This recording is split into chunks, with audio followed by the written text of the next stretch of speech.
My father was, he's on the left here, my father was officer of the General Staff of the Soviet Army.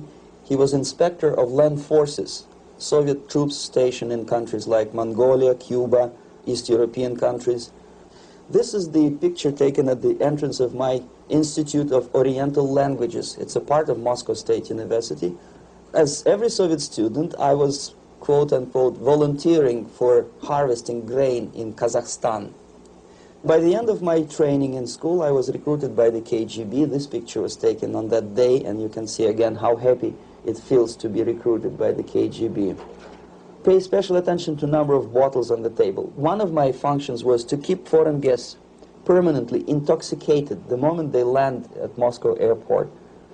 In 1967, the KGB attached me to this magazine, Look magazine. A group of 12 people arrived to USSR from United States to cover the 50th anniversary of October Socialist Revolution in my country. From the first page to the last page, it was a package of lies.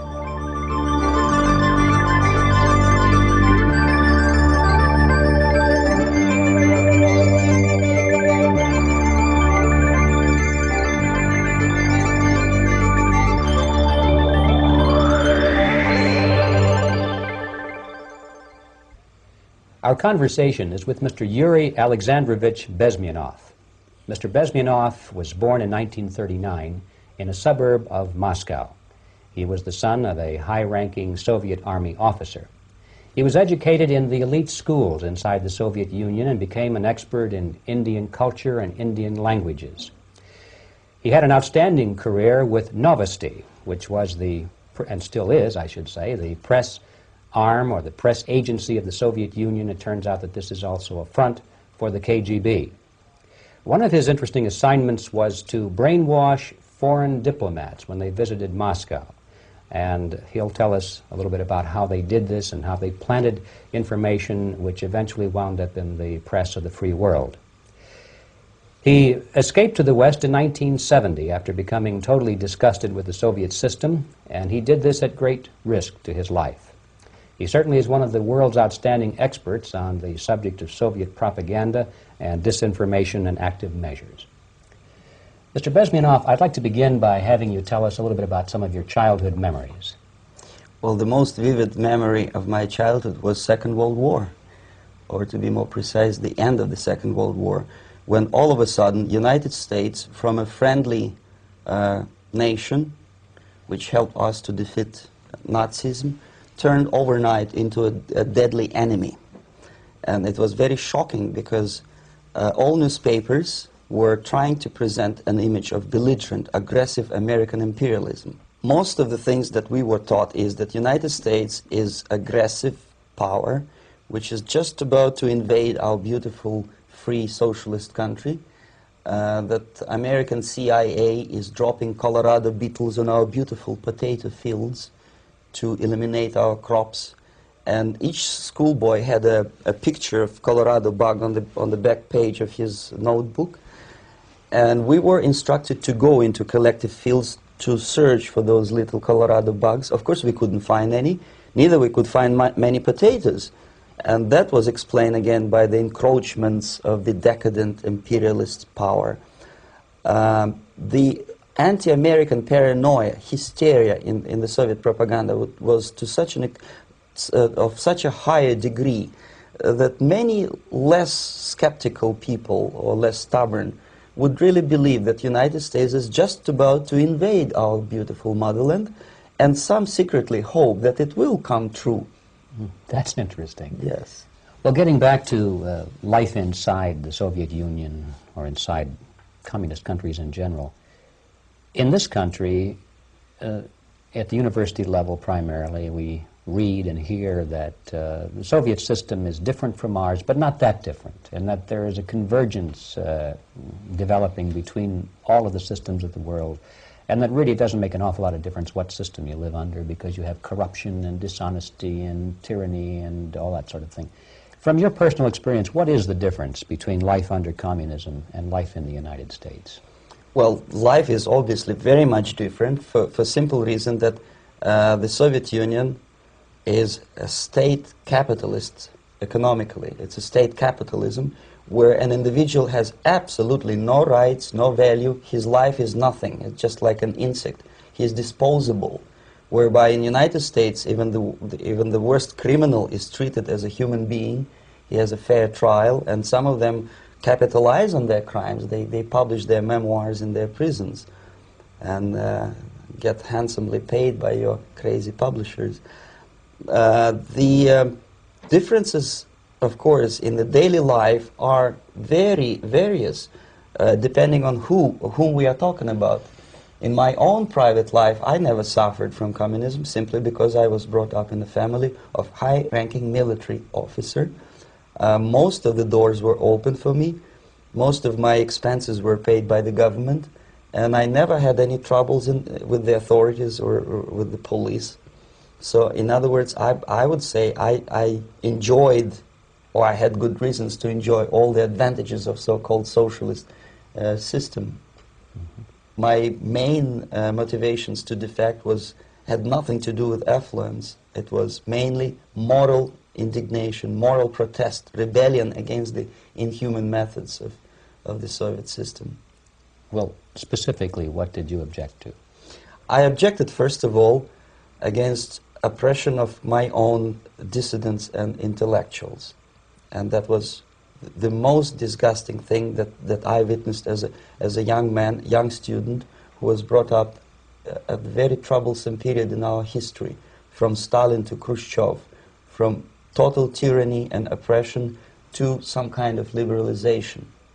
Second, when I started working for the Soviet embassy in India, to my horror, I discovered that we are millions times more oppressive than any colonial or imperialist power in the history of mankind. That my country brings to India not freedom, progress, and friendship between the nations, but racism, exploitation, and slavery, and of course economical inefficiency to this country. Since I fell in love with India, I developed something which by KGB standards is extremely dangerous thing. It's called split loyalty, when an agent likes a country of assignment more than his own country. I literally fell in love with this beautiful country, a country of great contrasts, but also great humility, great tolerance, and philosophical and intellectual freedoms. My ancestors used to live in caves and eat raw meat when India was a highly civilized nation 6,000 years ago.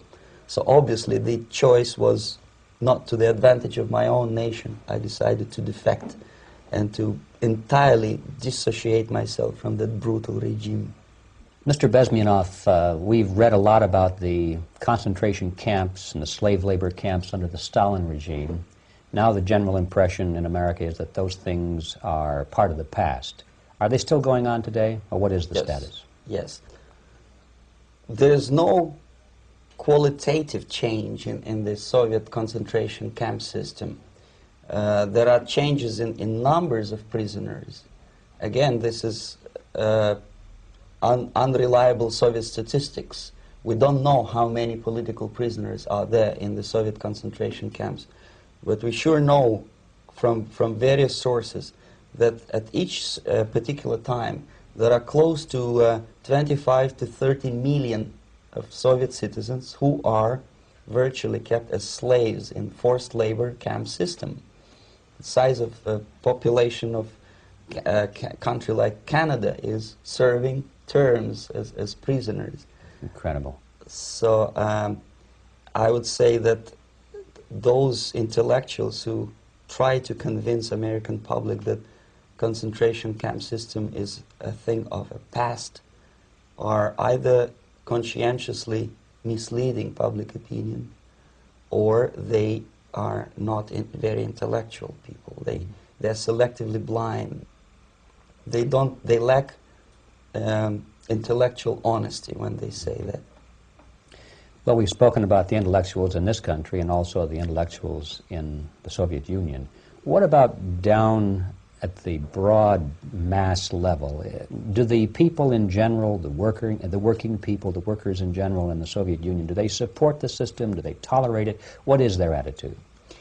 Well, average Soviet citizen, if there is such an animal, of course, does not like the system because it hurts, it kills. He may not understand the reasons. He may not have enough information or educational background to understand. But I doubt very much there are many people who are conscientiously supporting the Soviet system. There are not such people in USSR. Even those who have all the reasons to enjoy socialism, people like myself, who were a member of journalistic elite, they also hate system for different reasons, though. Not because they lack material affluence, but because they are unfree to think, they're in constant fear, duplicity, split personality. And this is the greatest tragedy for my nation. Well, what do you think are the chances of the people actually overcoming their system or replacing it? There is a great possibility that system will sooner or later be destroyed from within. There is a self-destructive mechanism built into any socialist or communist or fascist system, because there is lack of feedback, because the system does not rely upon loyalty of population. But until this Soviet junta is being supported by the Western so-called imperialists, that is, multinational companies, establishments, governments, and let's face it, intellectuals, so-called academia in the United States is famous for supporting the Soviet system. As long as the Soviet junta will keep on receiving credits, money, technology, grain deals, and political recognition from all these traitors of democracy or freedom, there is no hope, there is not much hope for changes in my country, and the system will not collapse by itself simply because it's being nourished by so-called American imperialism. This is the greatest paradox in history of mankind, when capitalist world supports and actively nourishes its own destroyer, destructor. I think you're trying to tell us something in this country. Mm-hmm. I'm trying to tell you that it has to be stopped unless you want to end up in Gulag system and enjoy all the advantages of socialist equality, working for free, catching fleas on your body, sleeping on the planks of plywood in Alaska this time, I guess. That's where Americans will belong, unless they will wake up, of course, and force their government to stop aiding Soviet fascism. Well, you told us a moment ago why you left the system. I'd like to hear the details of how you did it. It must have been a very dangerous thing. It was not so dangerous, it was crazy. First of all, because defecting in India is virtually impossible, thanks to very strong pressure from the Soviet government. Excuse me, you were in India on assignment at that time. Yes, I was working for the Soviet embassy in New Delhi as a press officer. Mm-hmm. And defecting for a Soviet diplomat is next to impossible. It's a suicide, as I said, because a great friend Indira Gandhi pushed a law through parliament which says, and I quote, "No defector from any country has a right of political asylum in any embassy on the territory of Indian Republic," which is a masterpiece of hypocrisy. No other defector but the Soviet one needs a political asylum. So knowing that perfectly well, I planned a craziest possible way to defect. I studied counterculture in India. There were thousands of young American boys and girls with no shoes, long hair, smoking hash and marijuana, studying sometimes Indian philosophy, sometimes simply pretending that they study. And they greatly annoyed Indian police, and they were laughing stock of Indians because obviously they were good-for-nothing students. I studied carefully where they congregate, what routes they travel, what language they speak, what do they smoke. And one day I simply joined a group of hippies to avoid detection of Indian police. I was dressed as a typical hippie with blue jeans, long kameez shirts, with all kind of nice decorations like beads, long hairs, I bought a wig because for several weeks I had to turn myself from a conservative Soviet diplomat into a very progressive American hippie. And that was the only way that I could avoid detection. It was very interesting experience, but it was necessary because from my own knowledge as a member of Soviet embassy staff, I knew that there were many cases when Soviet defectors were betrayed by Indian police, and also some Western embassies played a very dirty role in betraying the Soviet defectors. According to our information, there were some, I wouldn't call them double agents, but simply immoral people working for this for the United States Embassy, and confiding in people like this would be a suicide. So I had to be extremely careful. I could not trust anyone, and that was the reason for such a crazy way to defect. Well, had you been caught in the act of trying to get out, what would have happened to you? Oh, most likely I would end up in concentration camp. Or, depending on the situation and on the whim of some bureaucrat in KGB, maybe even executed. This is normal practice. Quietly, of course, not publicly. But that would be the end of my defection, of course. Well, when did you finally make it to the United States? In 1970, after about 6 months of debriefing in Athens by the CIA, and I presume FBI too, they let me go first to Germany, then to Canada. That was my decision. I had to change my identity to protect my family and my friends in USSR. And also I was a little bit paranoid, knowing that both Soviet KGB and probably some double agents within the American system may be after me. So I wanted to settle down as far away as possible.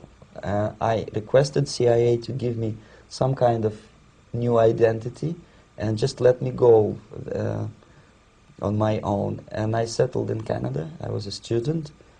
I changed many professions, from farm help and laundry truck driver to language instructor and broadcaster for Canadian Broadcasting Corporations in Montreal. Well, have you had any threats on your life or any unpleasant in about 5 years, KGB eventually discovered that I am working for Canadian Broadcasting. I made a very big mistake. I started working for overseas service of CBC, which is similar to Voice of America, in Russian language. And of course, monitoring service in USSR picked up every new voice. Every new announcer, they would make it a point to discover who he is. And in 5 years, sure enough, slowly but surely, they discovered that I am not Thomas Schumann, that I am Yuri Alexandrovich Bezmenov, and that I am working for Canadian Broadcasting, and undermining beautiful détente between Canada and USSR.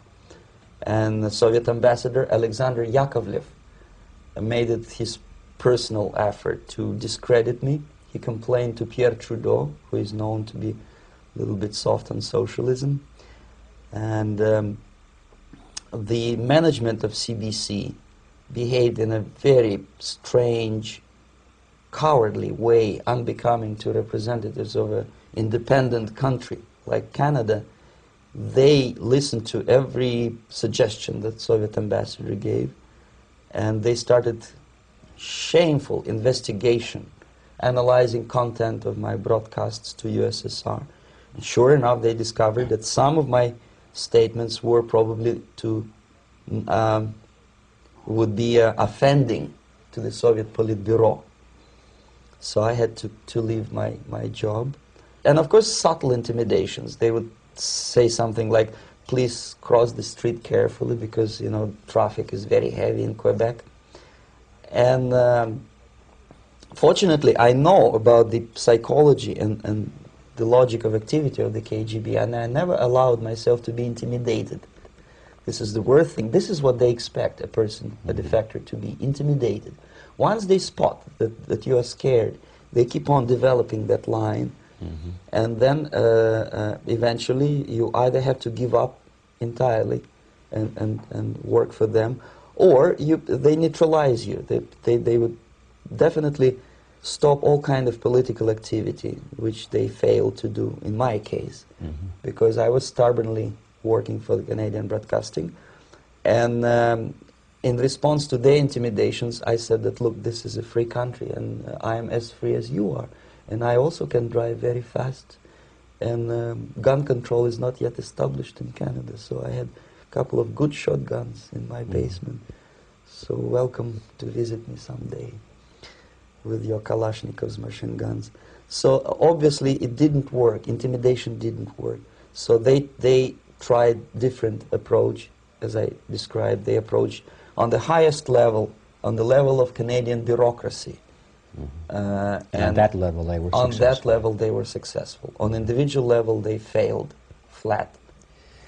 Mr. Bezmenov has brought a series of slides with him that he has taken from the Soviet Union, and I think this is a good time to take a look at the slides. Yes. Now, the viewers will be able to see these slides as we talk about them. Yes, this is a collection of slides which are, some of them are snapshots from my family album, some of them are documents which I smuggled from the Soviet embassy, and some are reproductions from local mass media. I usually show them to establish my credibility as a defector. This is a picture of my native town, Mytishi, about 20 miles north from Moscow.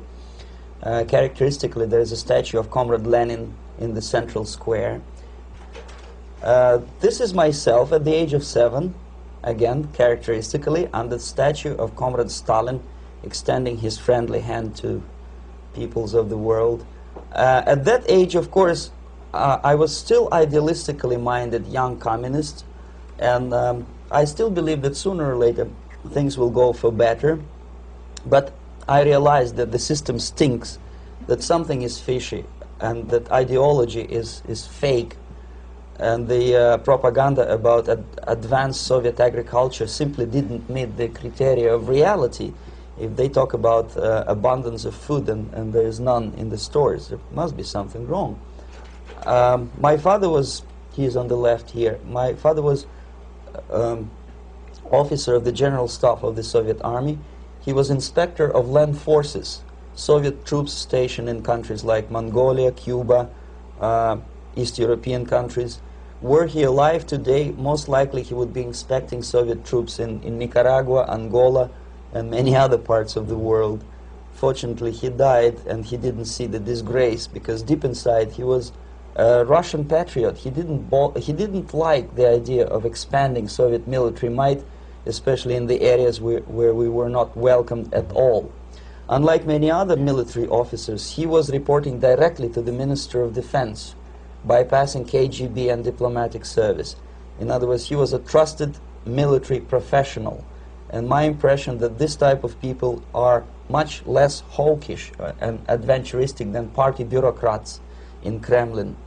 When American mass media describes Soviet military as potentially dangerous counterpart for Pentagon, I simply laugh, because I know better. I know that the most dangerous part of the Soviet power structures are not military at all.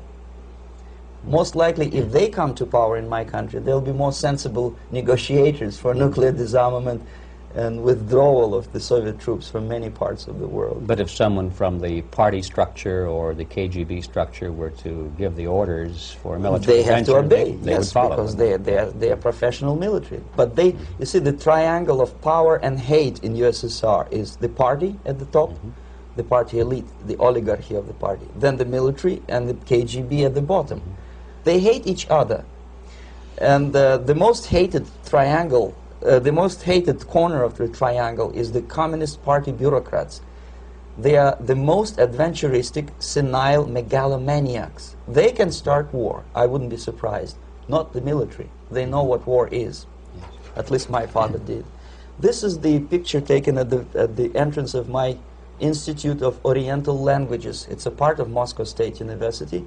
I graduated in 1963, And now, excuse me, which one were you on? I am on the right. You're on the right. And on the left is my my schoolmate Vadim Smirnov, who later was a apparatchik in the Central Committee of the Soviet Union Communist Party. What is an apparatchik? It's a functionary, something like civil service in British Empire.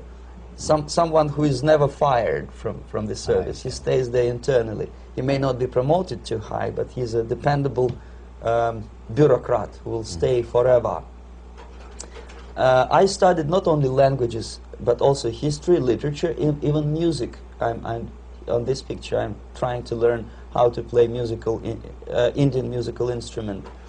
I even tried to look like an Indian when I was second-year student. Not bad, really. Yes, actually it was strongly encouraged by the instructors in my school, because the graduates of my school were later on employed as diplomats, foreign journalists, or spies. As every Soviet student, I was quote-unquote volunteering for harvesting grain in Kazakhstan. This is the biggest agricultural blunder of the Soviet government. But I didn't have much choice, of course, because the communist motto borrowed from the Bible says, "Those who do not work shall not eat." And you can see me eating, therefore I was working, and you can see how happy I was about it. I went through a very extensive physical and military training, including the military games in areas, suburban areas of Moscow. And here, for example, we are on a tour in Arkhangelsk area. And by the end of my training in school, I was recruited by the KGB. This picture was taken on that day, and you can see again how happy it feels to be recruited by the KGB. Our conversation with Yuri Alexandrovich Bezmenov, who is a defector from the Soviet Union, a former propaganda agent for Novosti and the KGB, will continue after this message.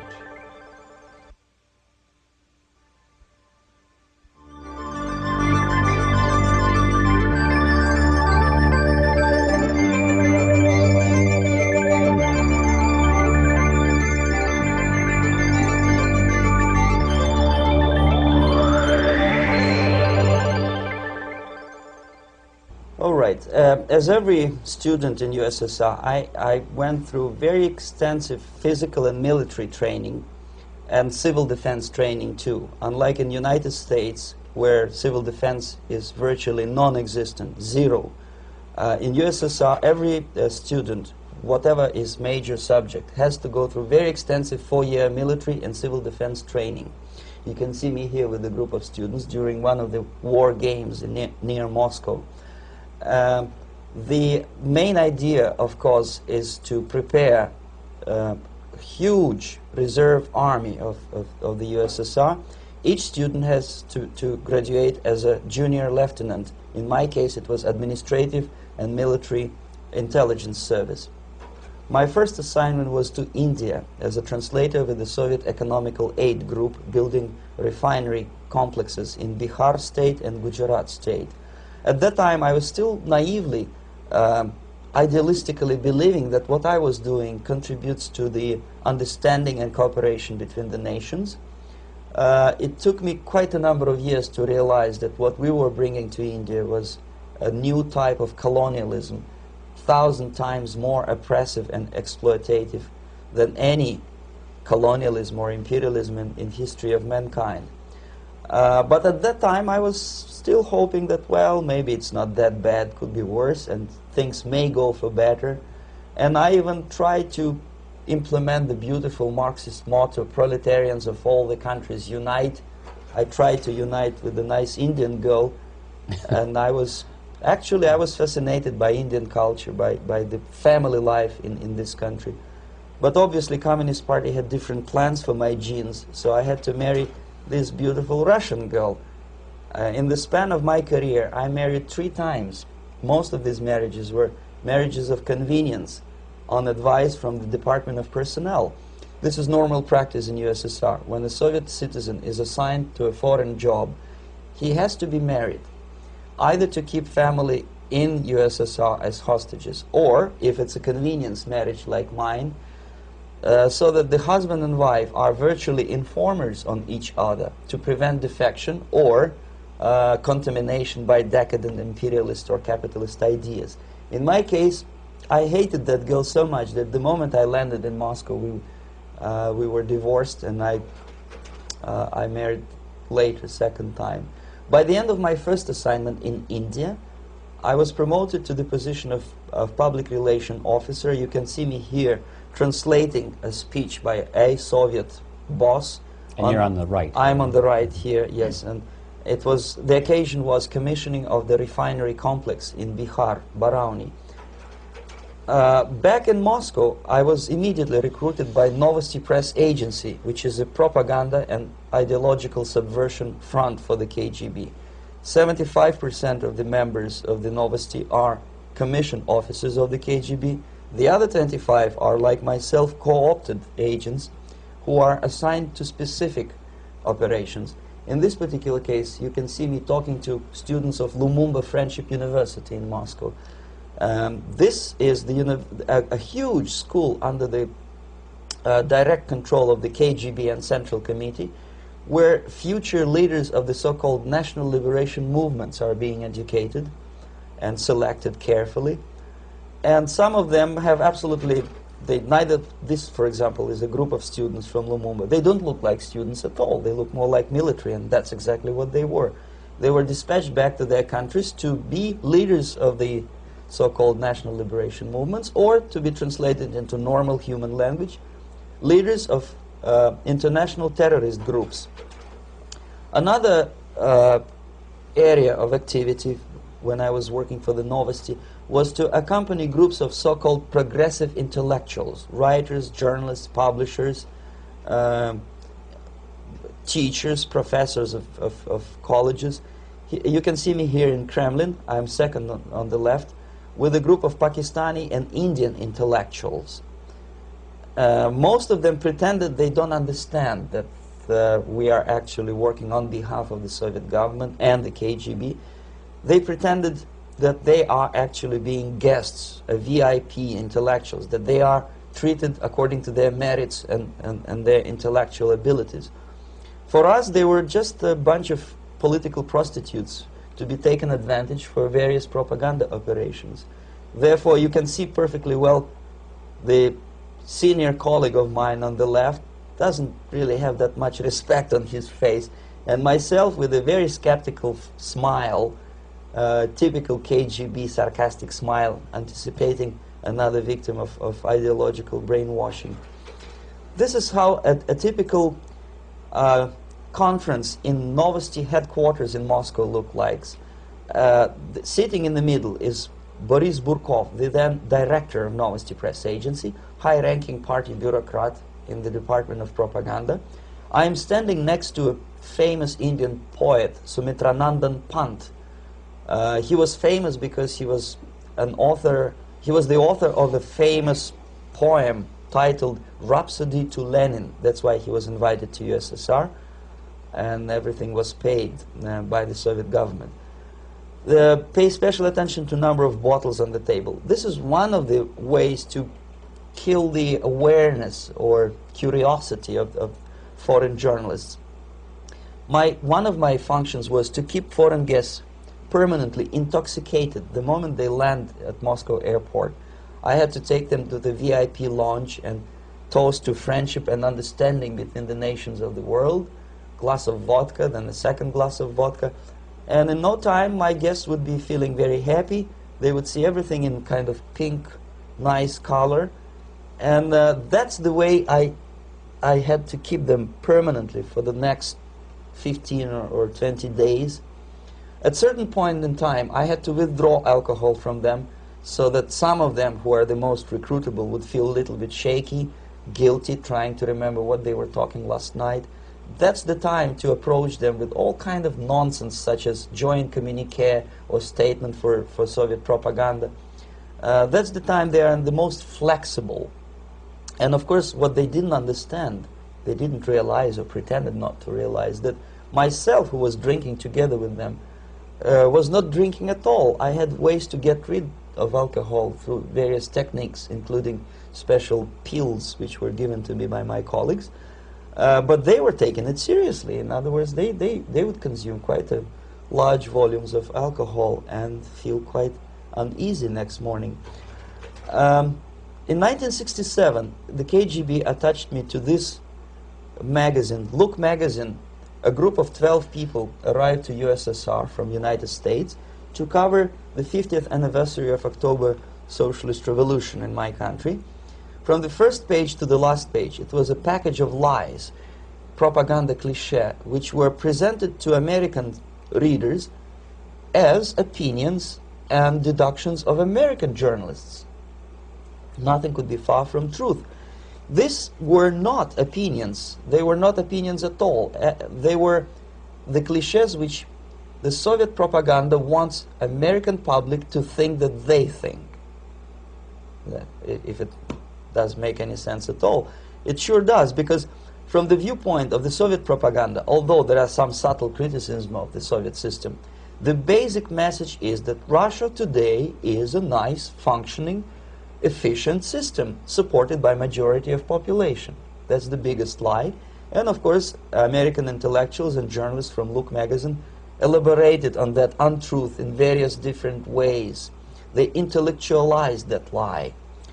They found all kinds of justifications for telling lies to American public.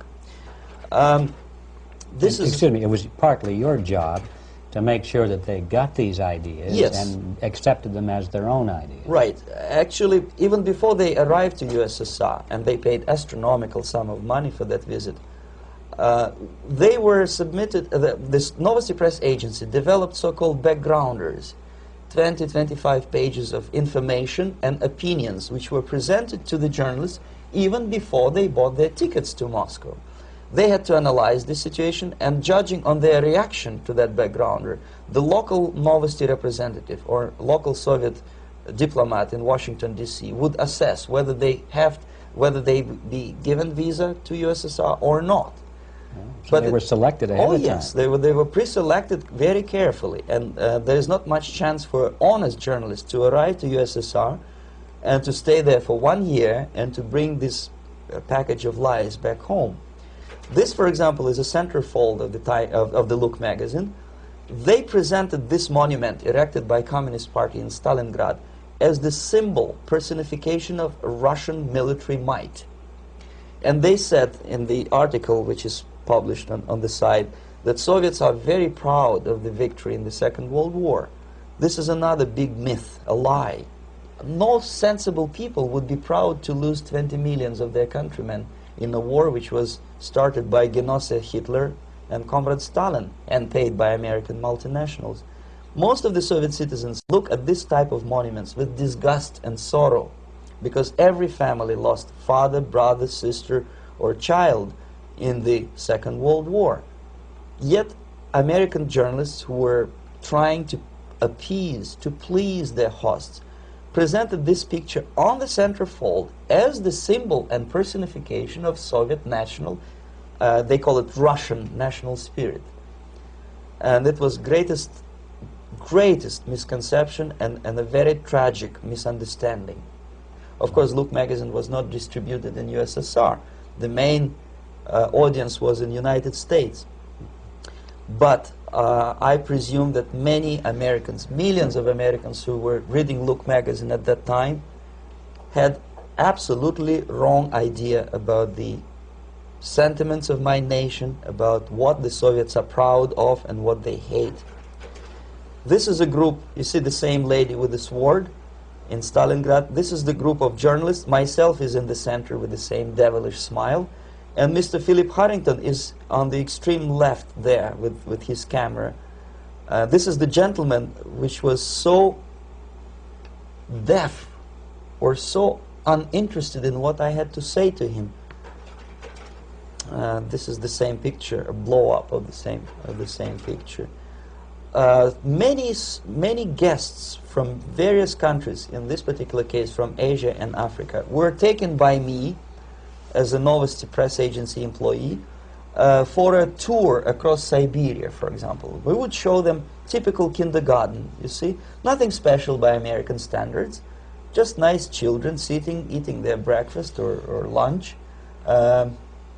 What they could not understand, or they pretended not to understand, that this is an exemplary kindergarten. This is not the kindergarten for average person or average family in USSR. And we maintain that illusion in their minds. You can see myself under the red spot in the middle there, with the same business-like expression. I'm doing my job. That's what I'm assigned to do, and that's what I was paid to do. But deep inside, I still hope that at least some of these useful idiots would understand that what they are looking at has nothing to do with the level of affluence in my nation. This is a better picture which reflects the true spirit of the Soviet childhood. This picture was printed in a Canadian government publication by mistake. In the middle you can see children playing on a small courtyard, and the caption goes, "This is a typical kindergarten in Siberia." What these idiots didn't understand, that it is not kindergarten at all. It is a prison for children of political prisoners. But there was not a single mentioning that what they were visiting actually was an area of concentration camps. And the job of people like myself to help them to not to notice that they are actually talking to prisoners. Most of the children were dressed, especially on the occasion of the foreigners' visit. Of course, there were no corpses on the ground. There were no machine gun guards.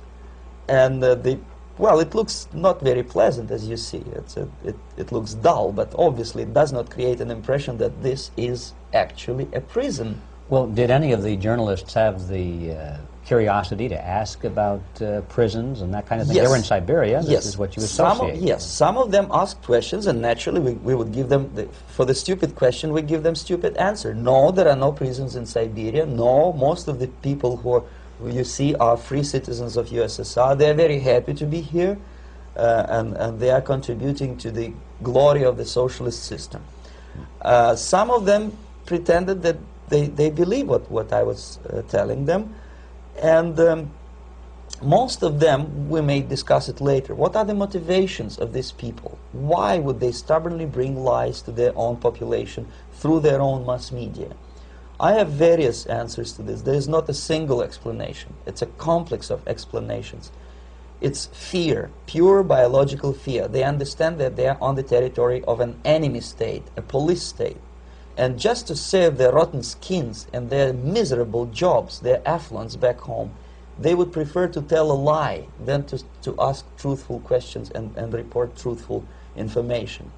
Second, most of these schmucks were afraid to lose their jobs, because obviously if you tell truth about my country, you will not last long as a correspondent of New York Times or Los Angeles Times. They will fire you. What kind of correspondent are you? You obviously cannot find common language with Russians if they kick you out in 24 hours.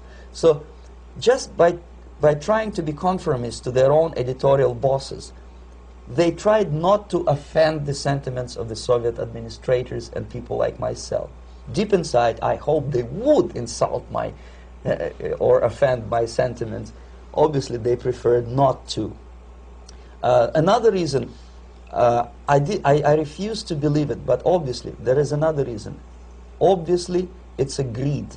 These people earn a lot of money. When they come back to USA, they claim that they are experts on my country. They write books which sells in million copies, titled like Russians, The Truth About Russia. Most of it is lie about Russia. Yet they claim to be Sovietologists. They play back myth about my country, the propaganda cliches. Yet they stubbornly resist the word of truth. If a person like Solzhenitsyn is either defecting or kicked out of USSR, they try all their best to discredit him and to discourage him. I don't have much chance to appear on national network with a true story about my country. But a useful idiot like Hendrik Smith or Robert Kaiser, they are big heroes. They come back from USSR. They say, oh, we were talking to dissidents in Russia. Big deal. Soviet dissidents are chasing American correspondents in the streets, and they are cowardly escaping from these contacts. For some strange reason, if you want to know more about Spain, you refer to Spanish writers. If you want to learn more about French, you read French writers. Even about Antarctica, I bet you would read Penguins. Only about the Soviet Union, for some strange reason, you read Hendricks and Schmendricks and all kind of Kissingers, because they claim that they know more about my country. They know nothing, or next to nothing, or they pretend that they know more than they actually do. I would say they are dishonest people who lack integrity and common sense and intellectual honesty. They bring back all kind of stories like that. A kindergarten in Siberia. Omitting the most important fact, it's a prison for children of political prisoners. Another greatest example of monumental idiocy of American politicians. Edward Kennedy was in Moscow, and he thought that he is a popular, charismatic American politician who is easygoing, who can smile, dance at the wedding in Russian Palace of Marriages. What he did not understand, or maybe he pretended not to understand, that actually he was being taken for a ride. This is a staged wedding, especially to impress foreign media, or useful idiots like Ed Kennedy. Most of the guests there, they had security clearance, and they were instructed what to say to foreigners. This is exactly what I was doing. You can see me in the same damn wedding palace in Moscow where Ed Kennedy was dancing here. You see, smiling. He thinks he's very smart. From the viewpoint of Russian citizens who observe this idiocy, he's narrow-minded, egocentrical idiot who tries to earn his own popularity through participation in propaganda farces like this. Here you can see myself.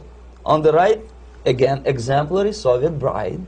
On the left, 3 journalists from various countries, Asia, Africa, and Latin America. Obviously, they enjoying the situation. They will go back home and write the reports. We were present on a regular Soviet wedding. They were not present on a regular Soviet wedding. They were present, they were parts of a farce, of a circus performance. Another thing which I had to, sometimes risking my life, to explain to foreigners.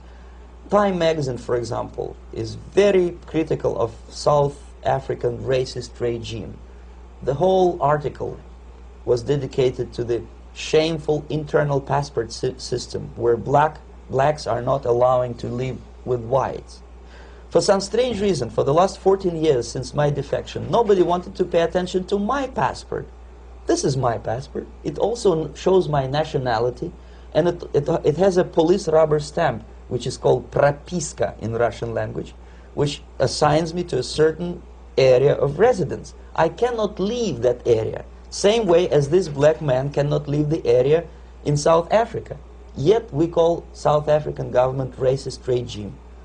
Not a single Jane Schmonda or Fonda is brave enough, courageous enough to come to media and say, look, this is what happens in USSR. I send a copy of my passport to many American liberals and civil rights defenders and all the other useful idiots. They never bothered to answer me back. This shows what kind of integrity, what kind of honesty these people are. They are a bunch of hypocrites because they don't want to recognize a good example of racism in my country. This is the first stage of befriending a professor. You can see myself on the left with the same James Bond smile. On the right is my KGB supervisor, Comrade Leonid Mitrokhin, and in the middle a professor of political science in Delhi University. The next stage would be to invite him to a gathering of Indo-Soviet Friendship Society. There he is sitting next to his wife before he is being sent to USSR for free trip. Everything is paid by the Soviet government. He was made to believe that he is invited to USSR because he is a talented, sober-thinking intellectual. Absolutely false. He is invited because he is a useful idiot, because he would agree and subscribe to most of the Soviet propaganda cliché. And when he is coming back to his own country, he is going for years and years to teach the beauties of Soviet socialism to newer and newer generations of his students, thus promoting the Soviet propaganda line. The KGB was even curious about this gentleman. It may look innocent. Maharishi Mahesh Yogi, a great spiritual leader, or maybe a great charlatan and crook, depending on from which side you're looking at him. Beatles were trained at his ashram in Hardwar in India how to meditate. Mia Farrow and other useful idiots from Hollywood visited his school, and they returned back to United States absolutely zonked out of their minds with marijuana, hashish, and crazy ideas of meditation. To meditate, in other words, to isolate oneself from the current social and political issues of your own country. To get into your own bubble, to forget about troubles of the world. Obviously, KGB was very fascinated with such a beautiful school, such a brainwashing center for stupid Americans. I was dispatched by the KGB to check what kind of VIP Americans attend this school. That's you on the left. Yes, I'm on the left. I was trying to get enrolled in that school. Unfortunately, the Maharishi Mahesh Yogi asked too much. He wanted $500 American for enrollment. But my function was not actually to get enrolled in the school. My function was to discover what kind of people from United States attend this school. And we discovered that, yes, there are some influential members of family, public opinion makers of United States, who come back with the crazy stories about Indian philosophy. Indians themselves look upon them as idiots, useful idiots. To say nothing about KGB, who looked at them as extremely naive, misguided people. Obviously, a VIP, say a wife of a congressman, or a prominent Hollywood personality, after being trained in that school, is much more instrumental in the hands of manipulators of public opinion and KGB than a normal person who understands, who looks through this type of fake religious training. Why would they be more susceptible to manipulation? I just mentioned that because, you see, a person who is too much involved in introspective meditation. You see, if you carefully look what Maharishi Mahesh Yogi is teaching to Americans, is that most of the problems, most of the burning issues of today can be solved simply by meditating. Don't rock the boat. Don't get involved. Just sit down, look at your navel, and meditate. And the things, due to some strange logic, due to cosmic vibration, will settle down by themselves.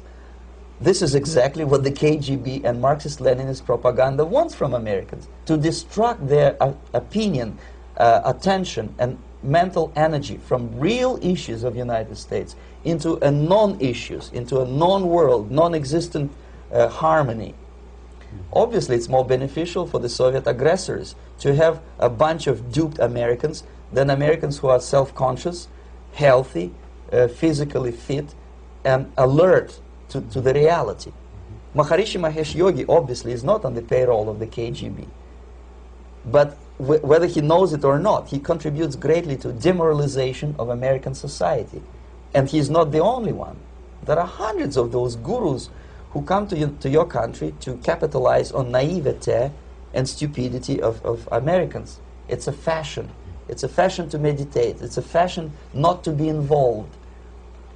So obviously, you can see that if KGB were that curious, if they paid my trip to Hardwar, if they assigned me to that strange job, obviously they were very much fascinated. They were convinced that that type of brainwashing is very efficient and instrumental in demoralization of the United States. Our conversation with Yuri Alexandrovich Bezmenov, who is a defector from the Soviet Union, a former propaganda agent for Novosti and the KGB, will continue after this message.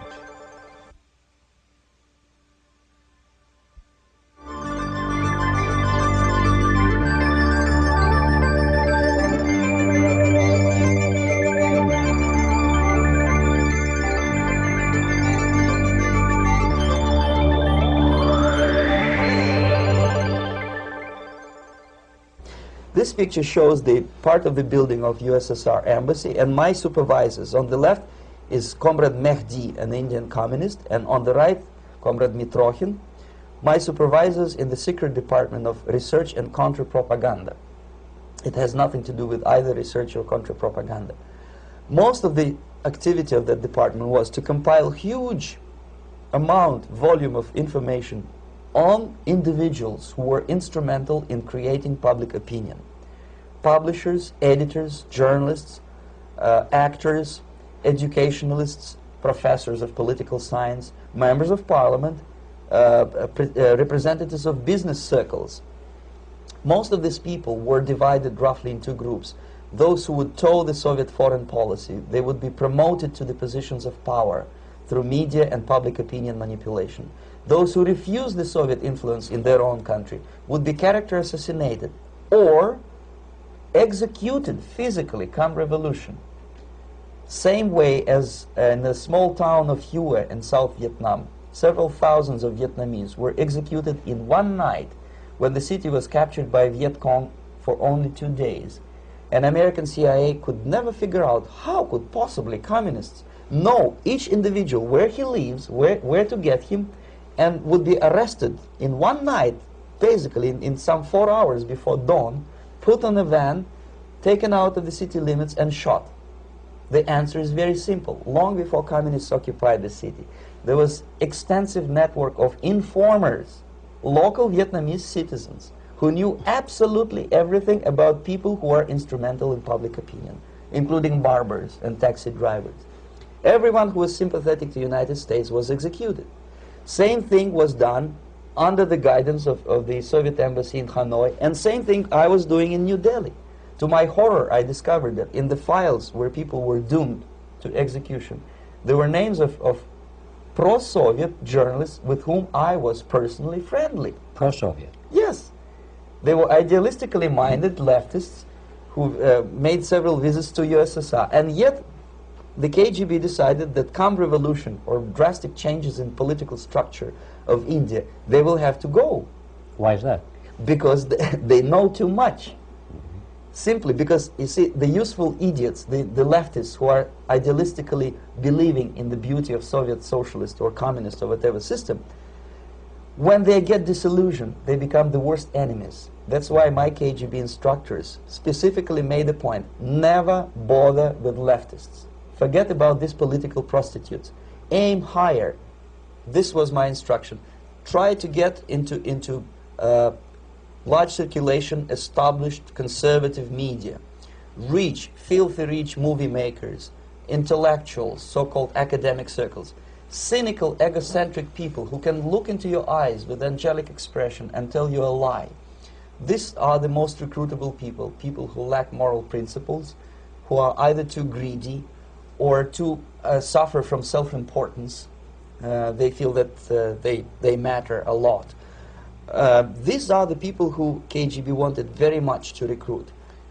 But to eliminate the others, to execute the others, don't they serve some purpose? Wouldn't they be the ones they rely on? They serve purpose only at the stage of destabilization of a nation. For example, your leftists in United States, all these professors and all these beautiful civil rights defenders, they are instrumental in the process of the subversion only to destabilize the nation. When their job is completed, they are not needed anymore. They know too much.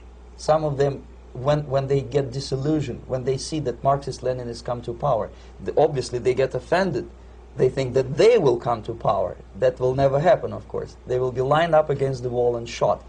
But they may turn into the most bitter enemies of Marxist-Leninists when they come to power. And that's what happened in Nicaragua. You remember most of these former Marxist-Leninists were either put to prison or one of them split, and now he's working against Sandinistas. It happened in Grenada when Maurice Bishop was already a Marxist. He was executed by a new Marxist who was more Marxist than this Marxist.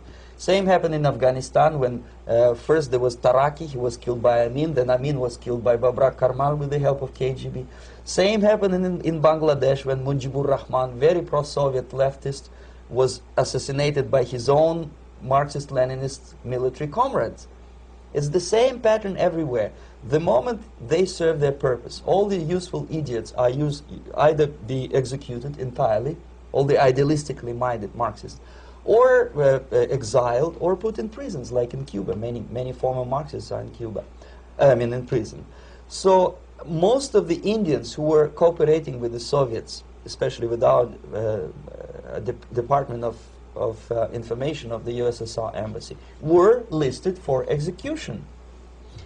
And when I discovered that fact, of course I was sick. I was mentally and physically sick. I thought that I'm going to explode one day during the briefing at the ambassador's office. I would stand up and say something that we are basically a bunch of murderers. That's what we are. It has nothing to do with friendship and understanding between the nation and blah, blah, blah. We are murderers. We behave as a bunch of thugs in a country which is hospitable to us, a country which with ancient traditions. But I did not defect. I tried to get the message across. To my horror, nobody wanted even to listen, least of all to believe what I had to say.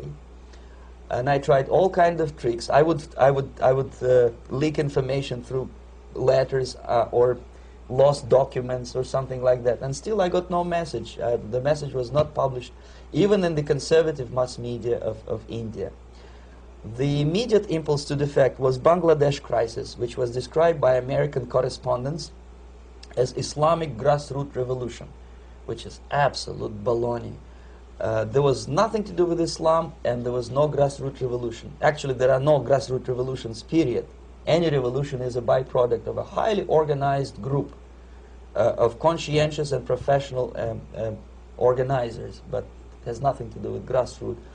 In Bangladesh, it was nothing with grassroots. Most of the Awami League party members, Awami League means People's Party, were trained in Moscow in the High Party School.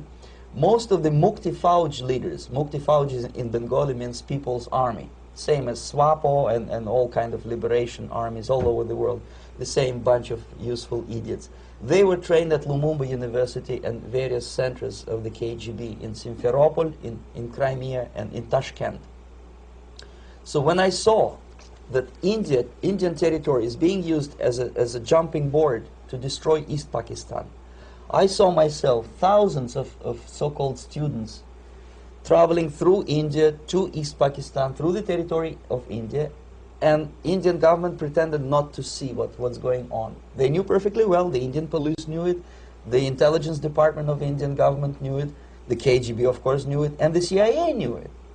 That was most infuriating, because when I defected and I explained to the CIA debriefers they should watch out because East Pakistan is going to erupt any moment, they said I was reading too many James Bond novels.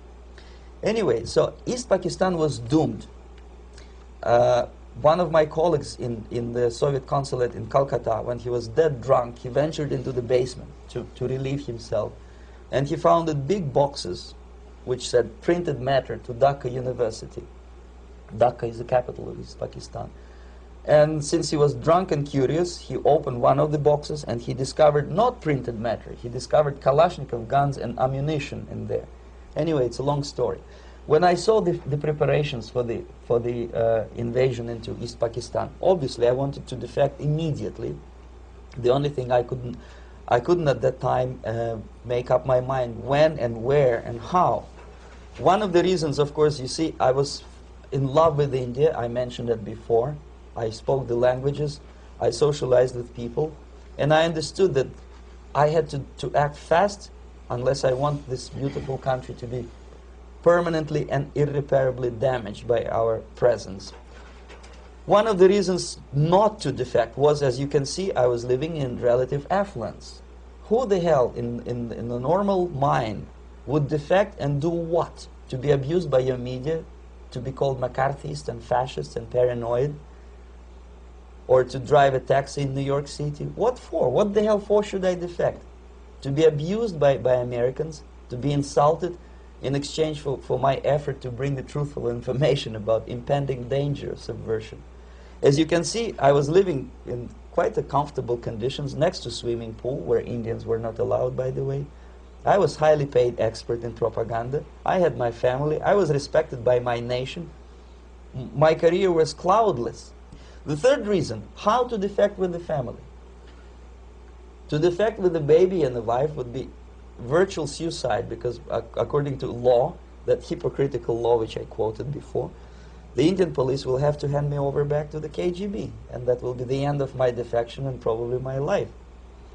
Again, I cannot smuggle my wife because she was not quite sure what I was doing.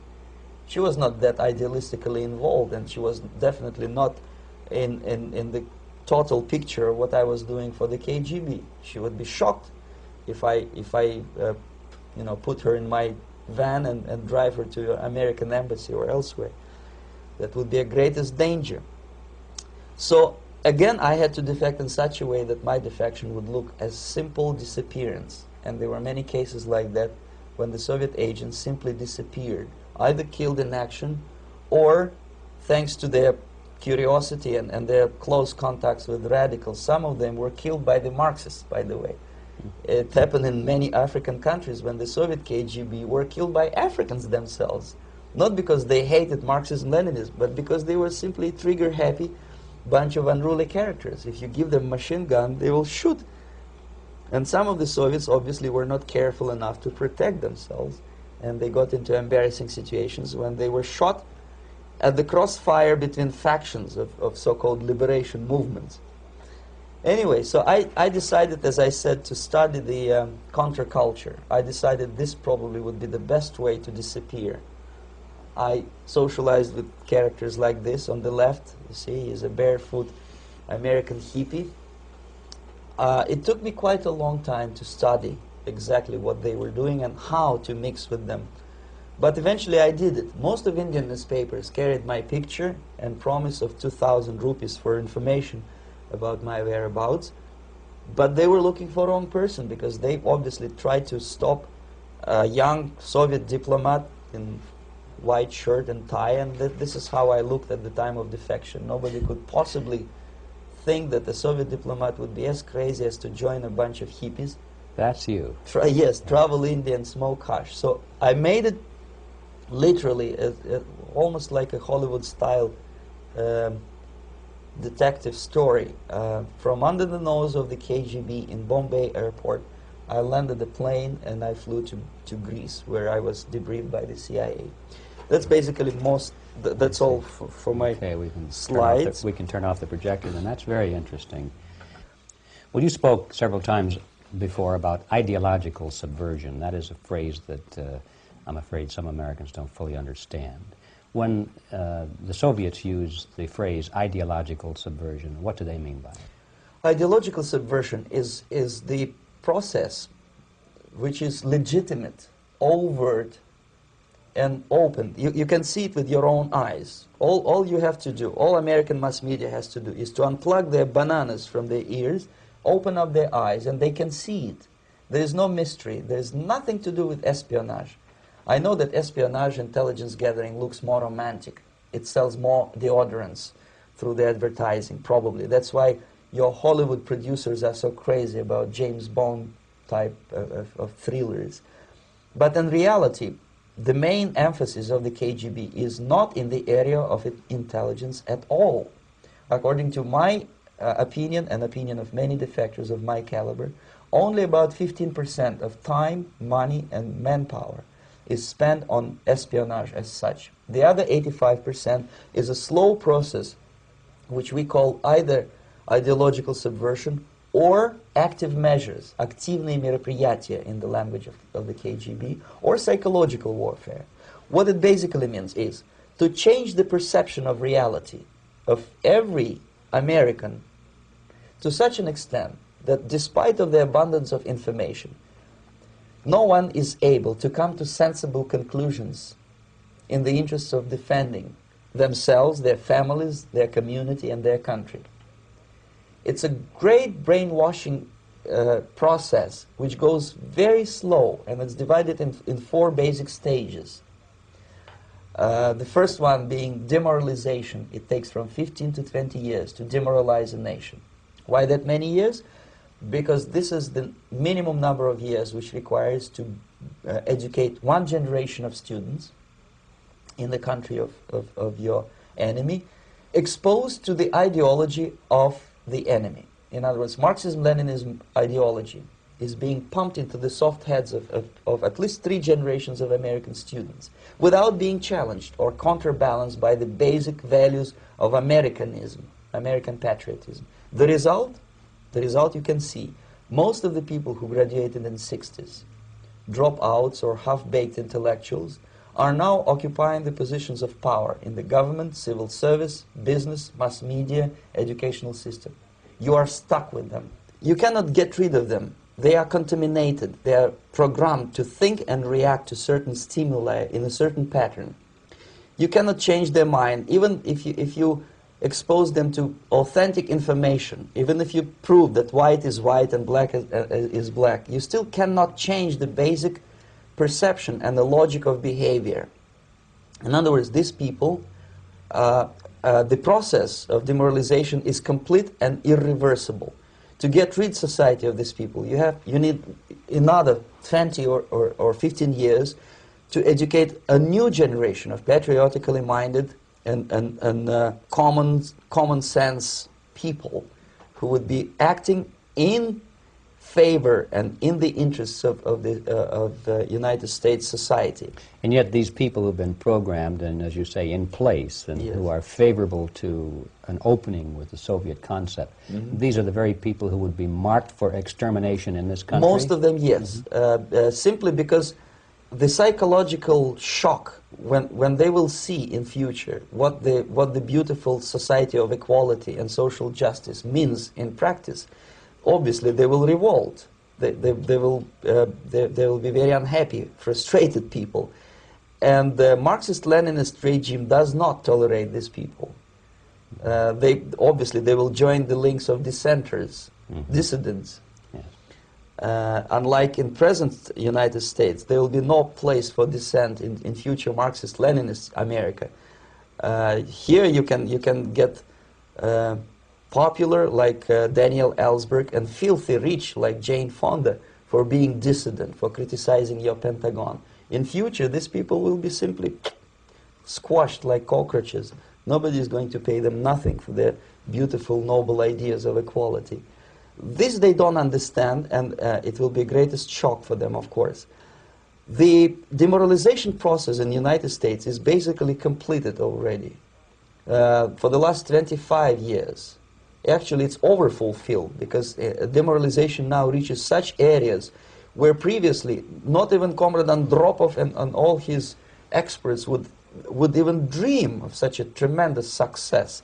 Most of it is done by Americans to Americans, thanks to lack of moral standards. As I mentioned before, exposure to true information does not matter anymore. A person who was demoralized is unable to assess true information. The facts tell nothing to him.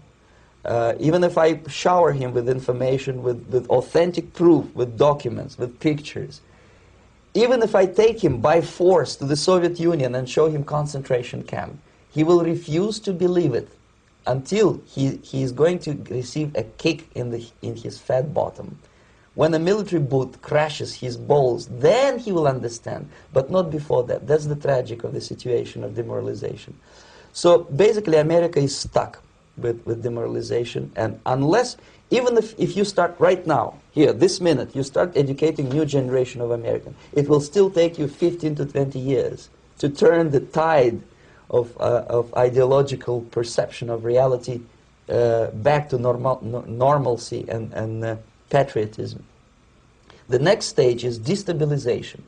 This time, subverter does not care about your ideas and the patterns of your consumption. Whether you eat junk food and get fat and flabby, it doesn't matter anymore. This time, and it takes only from 2 to 5 years to destabilize a nation, what matters is essentials: economy, foreign relations, defense systems.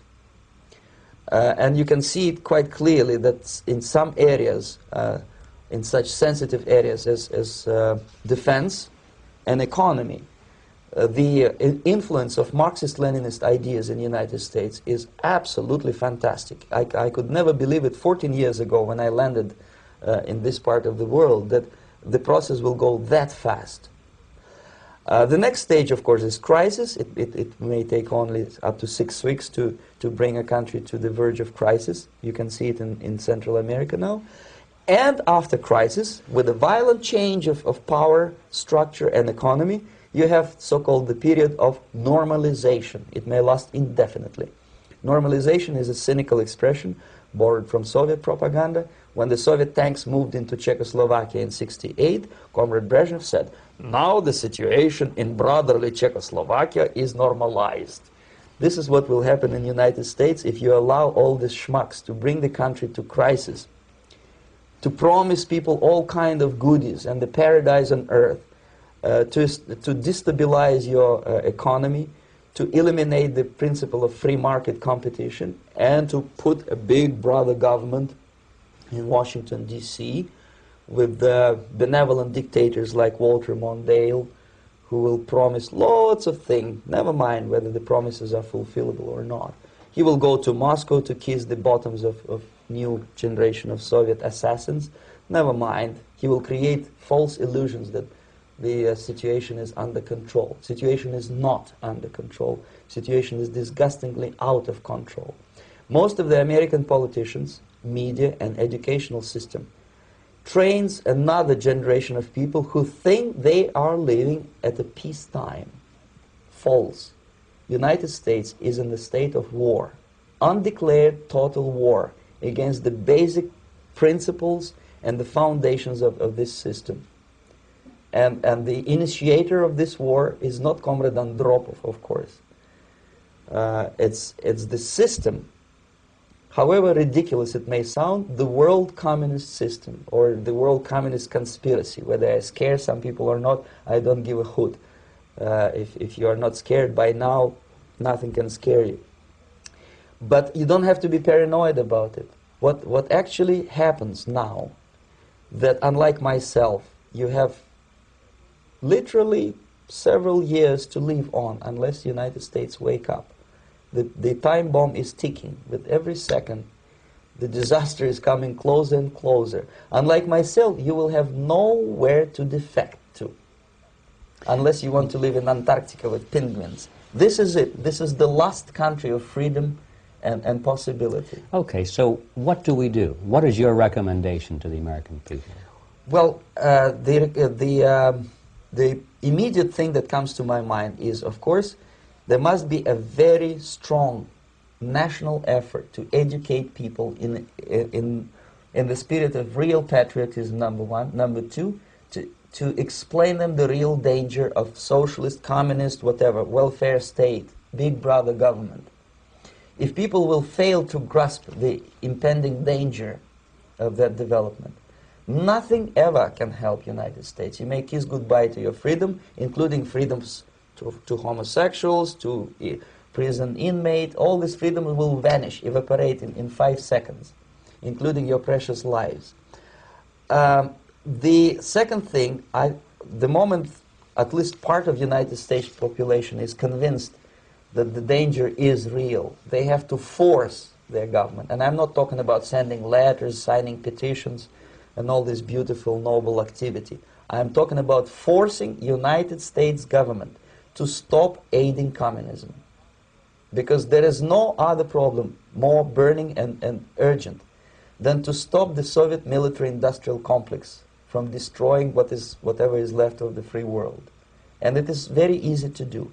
No credits, no technology, no money, no political or diplomatic recognition, and of course no such idiocy as grain deals to USSR. The Soviet people, 270 millions of Soviets, will be eternally thankful to you if you stop aiding a bunch of murderers who sit now in Kremlin and whom President Reagan respectfully calls government. They do not govern anything, least of all such complexity as the Soviet economy. So basic, two very simple, maybe too simplistic answers or solutions, but nevertheless they are the only solutions. Educate yourself, understand what's going on around you. You are not living at the time of peace. You are in a state of war, and you have precious little time to save yourself. You don't have much time, especially if you are talking about young generation. There's not much time left for convulsions and sexual masturbation to the beautiful disco music. Very soon it will go, just overnight. If we are talking about capitalists or wealthy businessmen, I think they are selling the rope on which they will hang very soon. If they don't stop, if they cannot curb their unsettled desire for profit, and if they keep on trading with the monster of the Soviet communism, they are going to hang very soon. And they will pray to be killed, but unfortunately they will be sent to Alaska probably to manage industry of slaves. It's simplistic. I know it sounds unpleasant. I know Americans don't like to listen to things which are unpleasant. But I have defected not to tell you the stories about such idiocy as microfilm, James Bond type espionage. This is garbage. You don't need any espionage anymore. I have come to talk about survival. It's a question of survival of this system.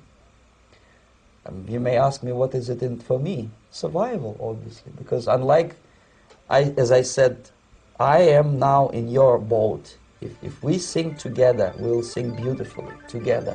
There is no other place on this planet to defect to.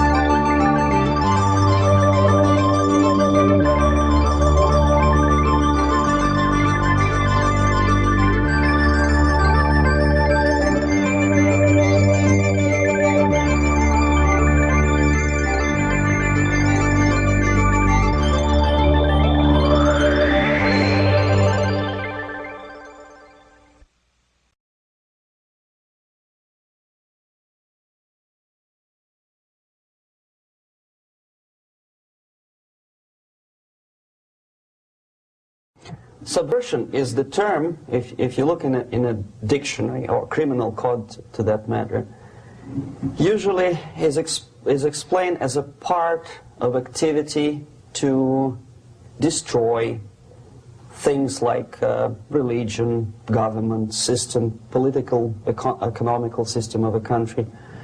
And usually it's linked to espionage and such romantic things as blowing up bridges, sidetracking trains, cloak and dagger activity in Hollywood style.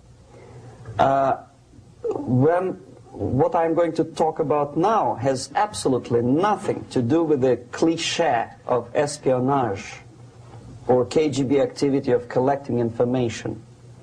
So the greatest mistake or misconception, I think, is that whenever we are talking about KGB, for some strange reason, starting from Hollywood movie makers to professors of political science and quote-unquote experts on Soviet affairs, or Kremlinologists as they call themselves, they think that the most desirable thing for Andropov and the whole KGB is to steal blueprints of some supersonic jet, bring it back to Soviet Union and sell it to the Soviet military-industrial complex. It's only partly true. If we take the whole time, money, and manpower that the Soviet Union and KGB in particular spends outside of USSR border, we will discover, of course there are no official statistics unlike with CIA or FBI, that the espionage as such occupies only 10 to 15% of money, time, and manpower. 15% of the activity of KGB. The rest, 85%, is always subversion. And unlike a dictionary of English, Oxford Dictionary, subversion in Soviet terminology means always a destructive, aggressive activity aimed to destroy the country, nation, or geographical area of your enemy. So there's no romantics in there, absolutely. No blowing up bridges, no microfilms in Coca-Cola cans, nothing of that sort. No James Bond nonsense. Most of this activity is overt, legitimate, and easily observable if you give yourself time and trouble to observe it. But according to the law and law enforcement systems of the Western civilization, it's not a crime. Exactly because of misconception, manipulation of terms. We think that subverter is a person who is going to blow up our beautiful bridges. No. Subverter is a student who comes for exchange, a diplomat, an actor, an artist, a journalist like myself was 10 years ago. Now, subversion is an activity which is a two-way traffic. You cannot subvert an enemy which doesn't want to be subverted. If you know history of Japan, for example, before 20th century, Japan was a closed society. The moment a foreign boat comes to the shores of Japan, the Imperial Japanese Army politely tells them to get lost. And if American salesman comes to the shore of Japan, let's say 60 or 70 years from now back, and says, oh, I have a very beautiful vacuum cleaner for you, with the good financing, he says, please leave us, we don't need your vacuum cleaner. If they don't leave, they shoot them to preserve their culture, ideology, traditions, values intact. You were not able to subvert Japan.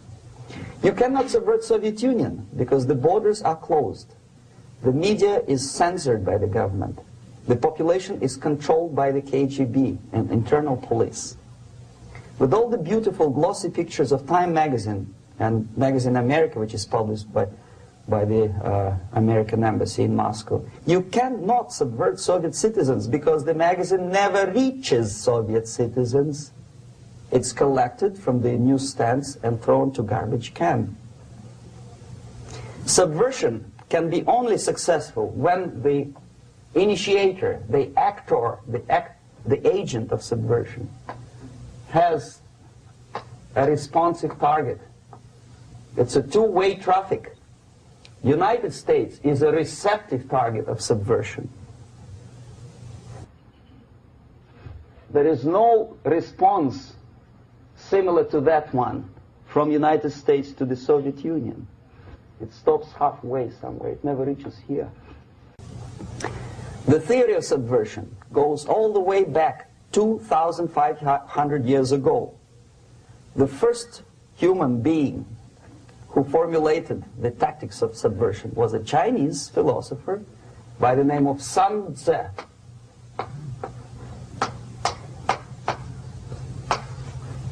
2,500 years BC. He was an advisor for several imperial courts in ancient China. And he said, after long meditation, that to implement state policy in a warlike manner, it's the most counterproductive, barbaric, and inefficient to fight on a battlefield. You know that war is continuation of state policy, right? So if you want successfully to implement your state policy, and you start fighting, this is the most idiotic way to do it. The highest art of warfare is not to fight at all, but to subvert anything of value in the country of your enemy, until such time that the perception of reality of your enemy is screwed up to such an extent that he does not perceive you as an enemy, and that your system, your civilization, and your ambitions look to your enemy as an alternative, if not desirable, then at least feasible. Better red than dead. That's the ultimate purpose, the final stage of subversion, after which you can simply take your enemy without a single shot being fired, if the subversion is successful. This is basically what subversion is. As you see, not a single mentioning of blowing up bridges. Of course, Sun Tzu didn't know about blowing up bridges. Maybe there were not that many bridges at that time. But the basics of subversion is being taught to every student of KGB school in USSR and to officers of military academies. I'm not sure if the same author is included in the list of reading for American officers, to say nothing about ordinary students of political science. I had difficulty to find the translation of Sun Tzu in the library of a university in Toronto and later on here in Los Angeles. But it's a book which is not available. It is forced to every student in USSR. Every student who is taught to be dealing further in his future career with foreigners. What subversion is? Basically, it consists of 4 periods, time-wise. If we start from here and go this way, time, right? This is the beginning point. The first stage of subversion is the process which is called, basically, demoralization. It says for itself what it is.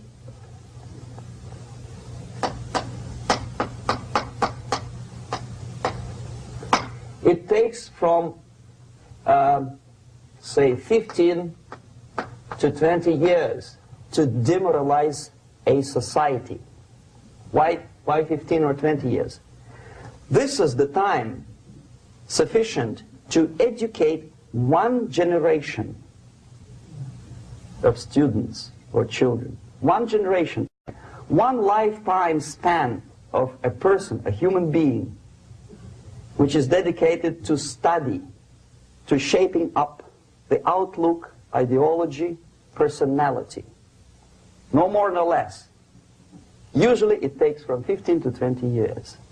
What it includes? It includes influencing, or by various methods, infiltration, propaganda methods, direct contacts, doesn't really matter. I will describe them later. Of various areas where public opinion is formulated or shaped. Religion, educational system, social life, administration, law enforcement system, military, of course, and labor and employer relations, economy. Okay? 5 areas. I will not write them down because we will not have enough space.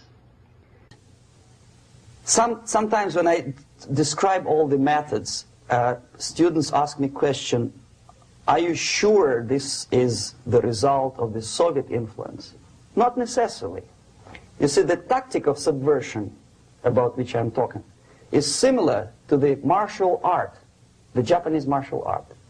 If some of you are familiar with that tactic, probably you will remember that if an enemy is bigger and heavier than yourself, it would be very painful to resist his direct strike. If a heavier person wants to strike me in the face, it would be very naive and counterproductive to stop his blow. The Chinese and Japanese judo art tells us what to do. First to avoid the strike, then to grab the fist and continue his movement in the direction where it was before, right? Until the enemy crashes in the wall. You see? So, what happens here? The target country obviously does something wrong. If it's a free democratic society, there are many different movements within the society. There are obviously, in every society, there are people who are against this society. They may be simple criminals, ideologically in disagreement with the state policy, conscientious enemies, simply psychotic personalities who are against anything, right? And finally, there are a small group of agents of a foreign nation, bought, subverted, recruited, right? The moment all these movements will be directed in one direction, right? This is the time to catch that movement and to continue it until the movement forces the whole society into collapse, into crisis, right? So that's exactly the martial art tactic. We don't stop an enemy. We let him go. We help him to go in the direction we want them to go. Okay? So, on the stage of demoralization, obviously there are tendencies in each society, in each country, which are going to opposite direction from the basic moral values and principles. To take advantage of these movements, to capitalize on them, is the main purpose of the originator of subversion.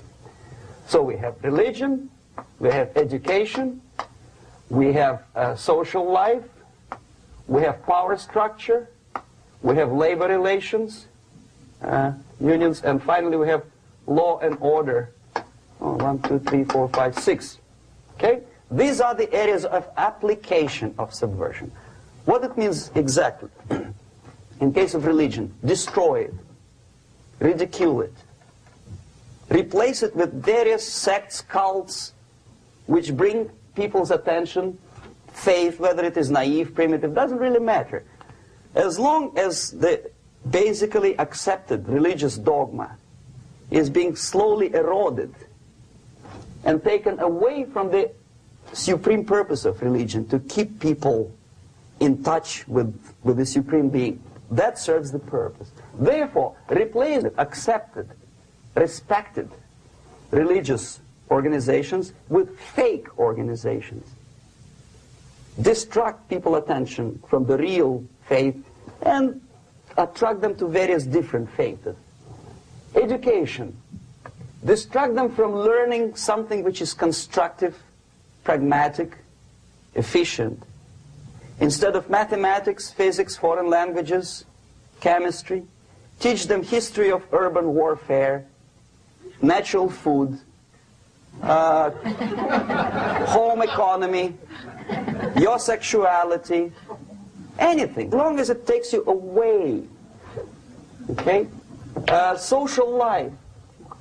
Replace traditionally established institutions and organizations with fake organizations. Take away the initiative from people.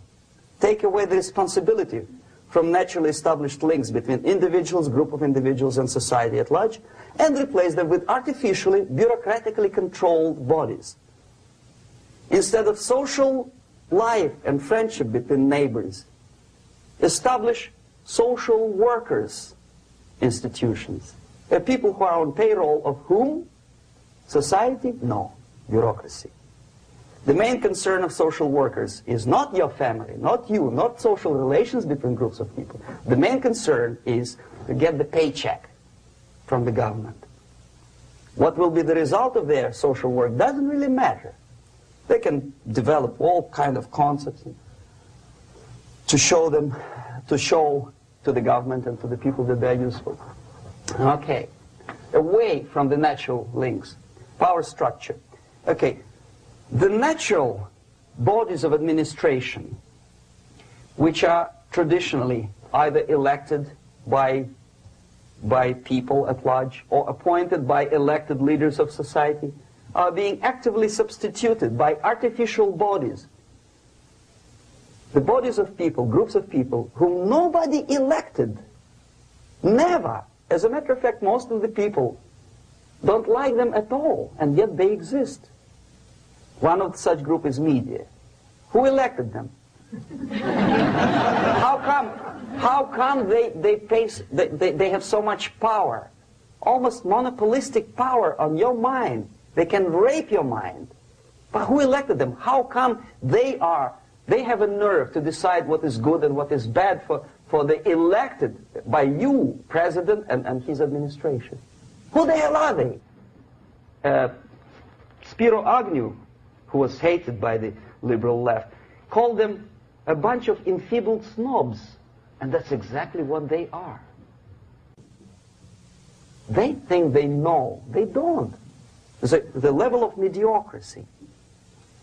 In a big establishment like New York Times, Los Angeles Times, major television network, you don't have to be excellent journalist. You have to be exactly a mediocre journalist. That's easier to survive. There's no competition anymore. You have your good, nice income, $100,000 a year. That's it. Whether you are better or worse doesn't really matter anymore. As soon as you're smiling to the camera and do your job. That's it. No more competition. Power structure slowly is eroded by the bodies and groups of people who do not have neither qualification nor the will of people to keep them in power, and yet they do have power. Okay. Together with that, there is another process. Law enforcement, law and order organization and structure is being eroded. For the last 20, 25 years, if you see old movies and new movies, you can see that in new movies, a policeman, an officer of the United States Army looks dumb, angry, psychotic, paranoid. A criminal looks nice, kind of, well, he smokes hash and shoots the whatever drug, but basically he's a nice human being. He's creative. And he's unproductive only because society oppresses him. Whereby a general of Pentagon is always, by definition, a dumb, a war maniac. A policeman is a pig, rude policeman. He abuses his power. You know? A generality, generalization like that. The hatred, the mistrust to the people who are supposed to protect you and enforce law and order. Moral relativity. The Angelo Buono process lasted 2 years in Los Angeles. And yet there are still some lawyers who say, look, he's a nice character, as a matter of fact. There was some witness who said, also a criminal, who said, well, he's a nice guy. I asked him one day to burn a house of my enemy, and he wouldn't do it. Nice fella. Erosion. A slow substitution of basic moral principles, whereby a criminal is not a criminal, actually. He's a defendant. Even if his guilt is proven, there is still a doubt to kill or not to kill, to be or not to be. Thou shalt not kill, yes, but this line may not necessarily be applicable to a murderer. Thou shalt not murder. That should be the presumption, not that thou shalt not kill. Okay, labor relations. At this stage, within 15 to 20 years, we destroy the traditionally established links of bargaining between employer and employee. The classical Marxist-Leninist theory of natural exchange of goods. A person A has 5 sacks of grain and person B has 5 pairs of shoes. And the natural exchange without money is when they bargain between each other. And only with the introduction of the third force, C, an entirely third foreign stranger who says, no, don't give him 5 sacks of grain, give it to me, and you give me your 5 pairs of shoes, and I will distribute it accordingly, so that the economy will go. This is the death of natural exchange, death of natural bargaining. Well, trade unions were established 100 years ago. The objective was to improve working conditions and to protect the rights of workers from those employers who were abusing their right because they had more money. Objectively, at that time, initially, the trade union movement did work. What we see now is that the bargaining process is no longer resulting in the compromise, which is leading objectively to betterment of working conditions and increase of salary. What we see is that after each prolonged strike, the workers lose. Even if they have 10% increase of their salaries, they cannot catch up due to inflation and due to missed time. More than that, millions of people suffer from that strike because economy now is interdependent. It's intertwined like one body.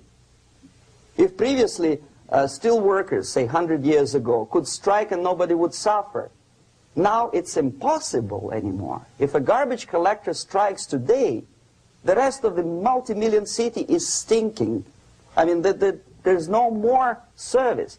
In Quebec, for example, we had the electricians who were on strike in the middle of winter. You can freeze your bottom, and they still were on strike. Did they catch up with the salary? No, they lost. Who benefited? The leaders of trade unions. What is the motivation for strike? Improving of a workers' condition? No, obviously it's not. Then what is it? Ideology. To prove to these capitalists. And the obedient horde of workers, like sheep, follow these people. And they cannot disobey. Why? Because if they do, you know what happens to them. Pickets, murders, shooting truck drivers by picketers. In Montreal, for example, I saw with my own eyes when I was correspondent of CBC International, Canadian Broadcasting Corporation, when the workers of aircraft factory destroyed computers and the equipment in the factory. And the administration employed strike breakers. Their cars were turned upside down and burned. Their houses were burned. Their kids were intimidated. And some victims were there. Of that you can be sure. Why? To improve conditions of workers? No. Ideology. Okay, so this is what happens basically. It may or may not happen without the help of the Soviet Union. But the natural tendencies are being greatly taken advantage of and capitalized by the Soviet propaganda systems. How? Whenever trade union strikes, we have influx of propaganda, mass media, ideological dissemination.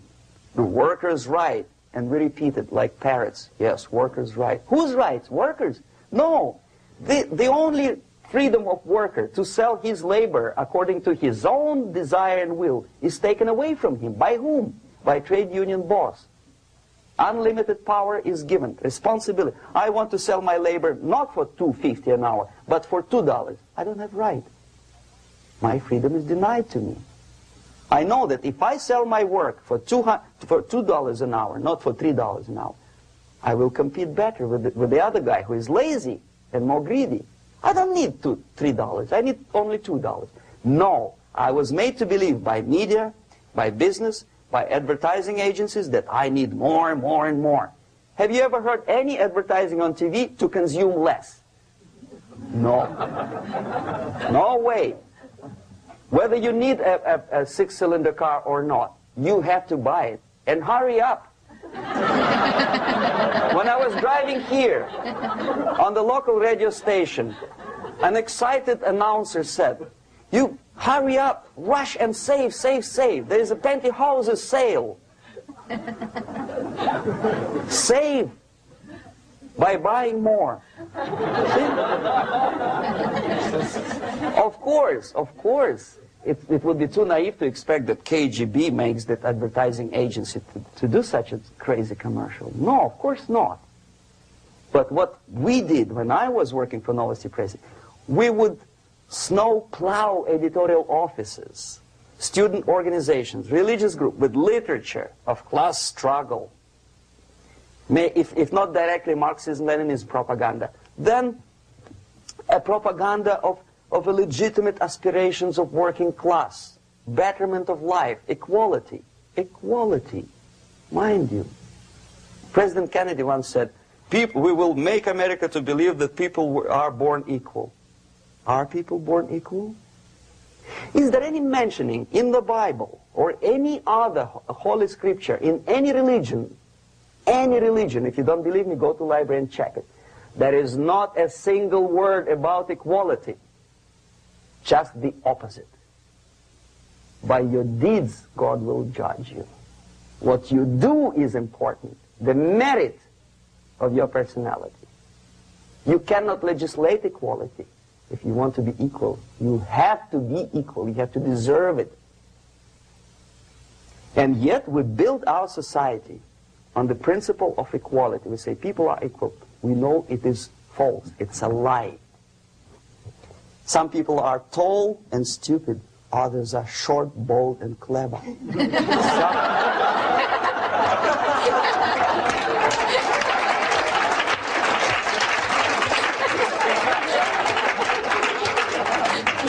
If we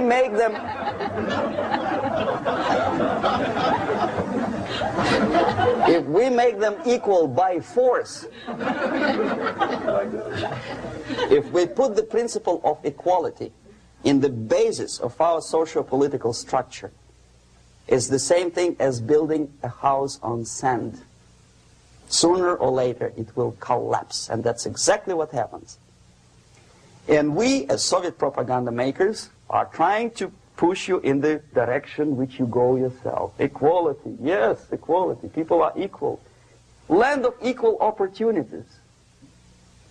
Is it true or not? Think about it. Equal opportunities. Should there be equal opportunities? For me, and for a lazy bastard who come here from some other country and immediately registers as a welfare recipient benefits?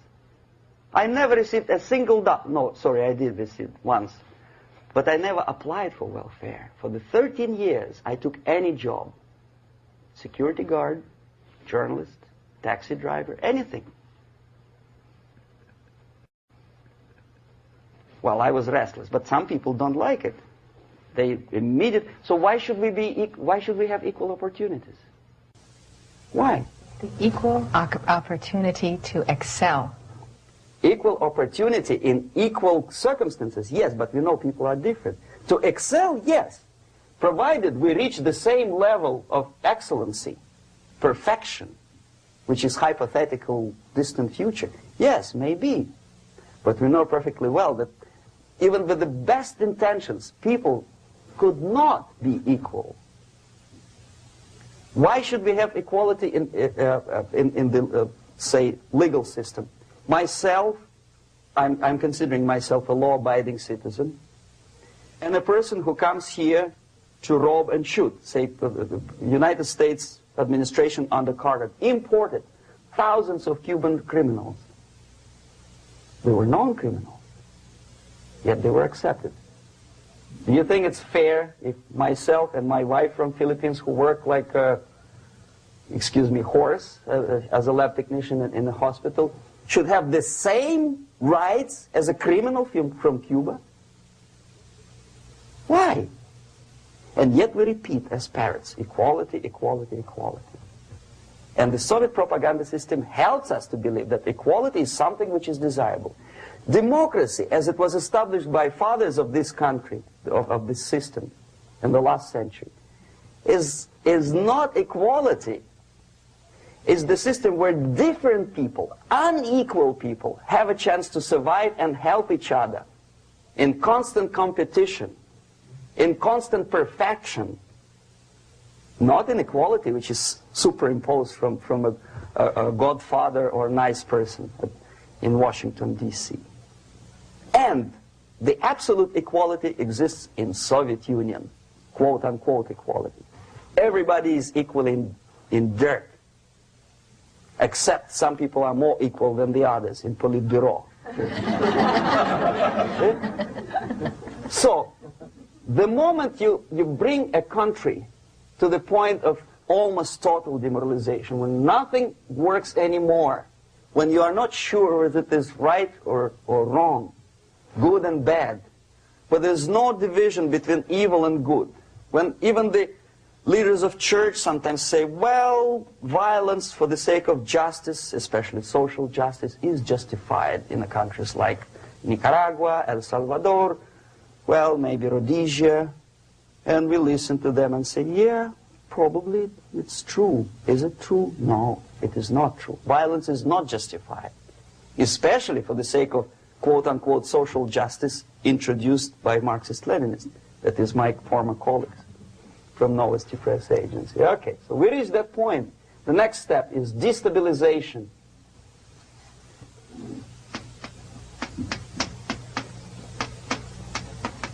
Again, this word says for itself what it is. To destabilize all the relations, all the accepted institutions and organizations in a country of your enemy. How you do it? You don't have to send a battalion of KGB agents to blow up bridges. No. You let them do it themselves. The area of application is, again, it's narrower now. Not like the previous case. The overt legitimate actions of the KGB in this case would be hardly noticeable. There is no crime if a professor who recently went to USSR introduces a course of Marxism-Leninism in a Californian college, for example. Nobody is going to come to his doorstep and say, okay, mister, come, you are under arrest. No, it's not a crime. It's not even considered a moral crime against your country. So the area of application here is narrowing down to economy, again, labor relations, right? To law and order, plus military. And economy, law and order. Yes, and again, the media, but wider scope, little bit different. I'll explain it later. Okay, basically 3 areas. Economy. The radicalization of bargaining process. If on that stage we still could achieve, theoretically, some positive compromise between the negotiating sides with say, arbitrary, introduction of arbitrary judges, third side, objectively judging the demands of both sides. Here it's radicalization. On the stage of destabilization, we cannot come to compromise even within a family. The husband and wife couldn't figure out which is better. Husband wants his kids to eat at the table, and wife wants a child to roam around the room and drop food all over the floor. They cannot come to compromise unless they start a fight. It's impossible to reach a compromise, constructive compromise, between neighbors. Some people say, I don't like you to watering your lawn at that time because exactly at that time I'm walking my dog and he's getting nervous. He cannot pass his bowels, you know. So they cannot compromise. They go to a civil court or something like that. Radicalization of human relations. No more compromise. Fight, fight, fight. The normal, traditionally accepted relations are destabilized. The relations between teachers and students in schools and colleges. Fight. The relations in economical sphere between laborers and employers are further radicalized. No more acceptance of the legitimacy of demands of workers. Unlike Japanese, with the theory Z, if you ever heard about it, where the workers are involved in the decision-making process, therefore they don't have moral incentive to fight their bosses. In the United States, it's just the opposite. The harder is the fight, the better. The more heroic they look. When the Greyhound network was on strike recently, the correspondents of local TV networks all over the United States were approaching these strikers, and they say, oh yes, we are doing something nice. They look like heroes, and they were proud. There was some family, the husband was bus driver. Now they decided in a protest against the bosses to camp somewhere in the forest. And they were presented to the audience as a heroic, nice people. You see?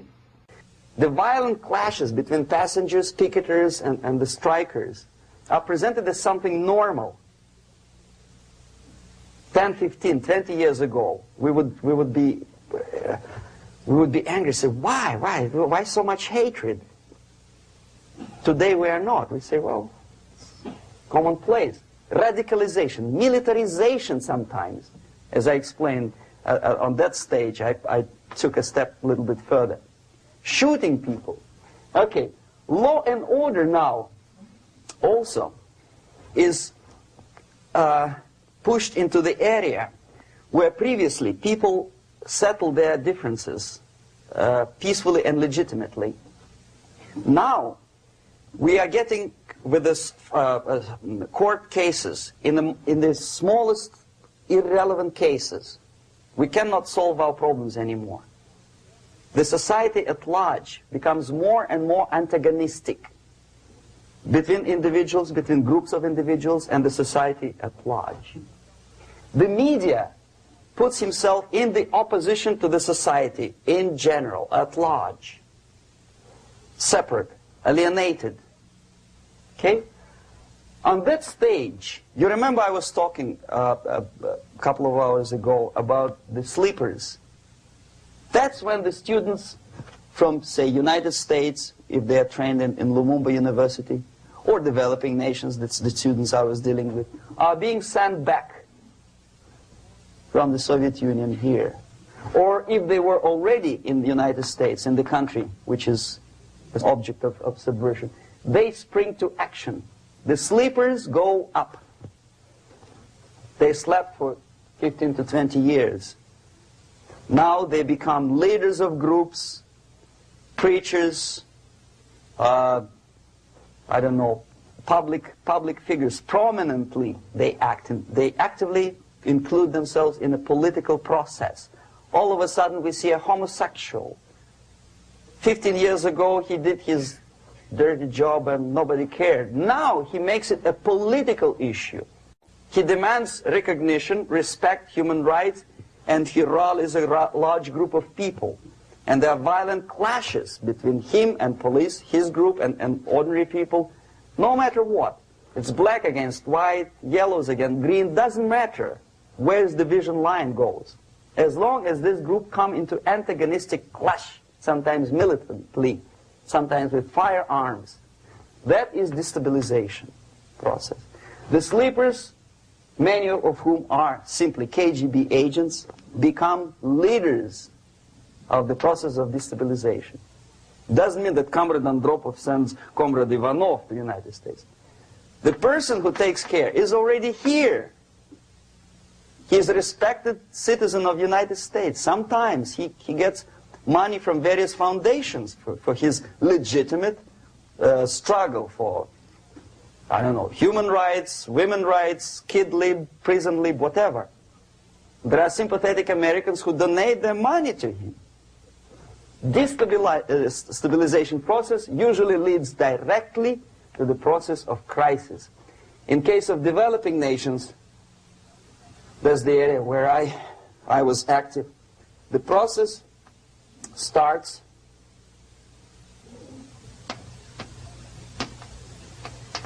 when the legitimate bodies of power, the social structure collapse. It cannot function anymore. So instead, we have artificial body injected into society, such as non-elected committees. You remember I was talking about them here. Social workers who are not elected by people, media who are self-appointed rulers of your opinion, some strange groups which claim that they know how to lead society forward. They don't usually. All they care is how to collect donations and sell their own concocted ideology, mixture of religion and ideology. Here, we have all this artificial body claiming power. If the power is denied to them, they take it by force. In case of Iran, for example, all of a sudden we have revolutionary committees. What kind of revolution? There was no revolution yet, and yet they had the committees. They were taking power of judgment. They had the power of execution, they had the power of legislation, and that they had the power of judicial. All of them combined in one person, who is half-baked intellectual, sometimes graduated from Harvard University or Berkeley. He comes back to his country and he thinks that he knows the answer to all the social, economical problems. Okay? Crisis is when society cannot function any more productively. It collapses, obviously. That's the word for crisis. So therefore, the population at large is looking for a savior. The religious groups are expecting a messiah to come. The workers say, we have family to feed. Let's have a strong government, maybe socialist government, centralized, when somebody put the employers on their place and let us work. We are sick and tired of going to strike and missing overtime and all that stuff. We need some strong man, strong government, a leader, a savior is needed. Population is sick and tired already. And here we are. We have a savior. Either a foreign nation comes in, or the local group of leftists, Marxists, no matter what they call themselves, Sandinista, a reverend or some sort, Bishop Muzureva, like in Zimbabwe, doesn't matter. A savior comes and says, I will lead you. So we have two alternatives here. Civil war and invasion. Okay? See how it goes? Civil war, we know what it is. Lebanon is the best example. The civil war, which was artificially implanted in Lebanon by injection of force of PLO, Palestinian Liberation Organization. Invasion we had in many other countries like Afghanistan, name any East European country, it was invaded by the Soviet army. But the result is the same. The next stage is normalization. Normalization is a very ironic word, of course.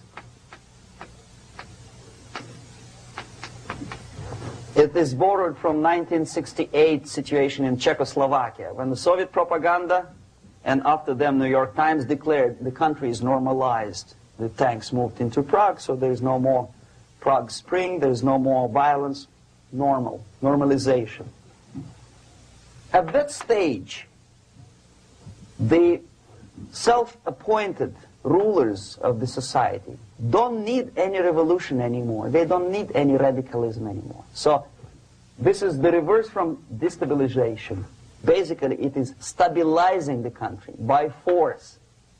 So all the sleepers and activists and social workers and liberals and homosexuals and professors and Marxists and Leninists are being eliminated physically sometimes. They've done their job already. Okay? They are not needed anymore.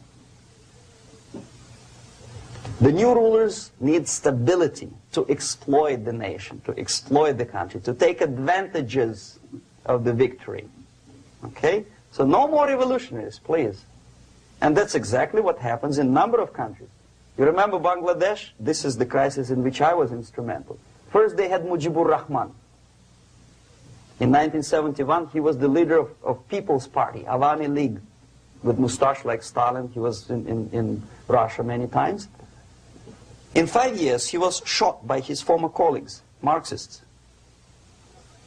He fulfilled his function. In Afghanistan, it happened 3 times. First there was Taraki, then there was Amin, now there's Babrak Karmal. They killed each other successively, one after another. The moment he fulfills his duty, the first one demoralized country, the second destabilized, the third one brought it to crisis. Goodbye, comrades. Babrak Karmal comes from Moscow and put into the seat of power. Same thing happened in Grenada recently. Maurice Bishop, Marxist, was killed by Austin, what's his name, General something, who was also a Marxist. Right? So no more revolutions, please. Normalization now. From now on, no more strikes, no more homosexuals, no more women lib, no more kid lib, no more lib, period. A good, solid, democratic, proletarian freedom. That's it. Now, to reverse this process takes enormous effort. When today, United States had to invade Grenada to reverse the process of subversion. Some people say, boy, this is not good, it's not kosher to invade the beautiful country, island of Grenada. Well, why didn't you stop the process here, when Grenada was just approached by leftists? Why not to prevent Maurice Bishop to come in power in the first place? Did Grenadians want him? Very questionable. They didn't know who was Maurice Bishop in the first place. He came to power by coup d'etat himself. Okay? No, we let the situation develop further and further and further until the crisis and normalization very soon. And then the United States decided to invade country, discovering that the country was absolutely a military base for the Soviet Union. Of course it's a drastic measure. Of course it's a pity that Marine Corps had to lose, what, 17 lives. Very bad. Why not to stop the process before it comes to crisis? Oh no, intellectuals will not let you. It's interference into domestic affairs. They are very careful not to let American administration to interfere in domestic affairs of Latin American countries. They don't mind Soviet Union interfere in these affairs. Okay. So to reverse this process from here, it takes only and always military force. No other force on earth can reverse this process at this point. At this point, it does not take military invasion of the United States Army. It takes strong action, like in Chile, a CIA covert involvement to prevent the savior from outside to come into power and to stabilize country before it erupts into civil war.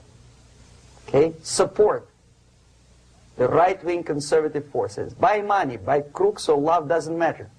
Stabilize the country. Don't let the crisis develop into civil war or invasion. Oh no, your liberals will say it's against the law. The Congress will not appropriate money for covert actions of CIA. Why not? Should we wait till the normalization come and Soviet tanks land in Los Angeles airport? Now, at that point, at the point of destabilization, also the process could be reversed. Again, easily than this. No CIA involvement at this point. You know what it takes here? Restriction of some liberties for small groups which are self-declared enemies of the society. As simple as that. Oh no, the media and liberals will tell you this is against the American Constitution. How can we, by force, deny the civil rights to criminals, for example? It's not good. Okay? So we allow them to. Okay, if you allow the criminals to have civil rights, go on and bring the country to the crisis. This is a bloodless way to do. Curb the rights. I mean, not to put them in prison. No, I'm not talking about putting all the gays from San Francisco in the concentration camp. Do not allow them to take political force. Do not elect them to the seats of power, whether it is municipality level, state level, or federal level. It has to be beaten in the heads of American voters that a person like that in the seats of power is an enemy. Do not be afraid of this word. It is an enemy. If he is not an enemy here, he will be here. Later on, he will be shot, of course. But at this point, he is an enemy. Okay? You are doing great service by denying him a right to capitalize on his own crazy ideas and become a powerful man, a man who uses the seat of power.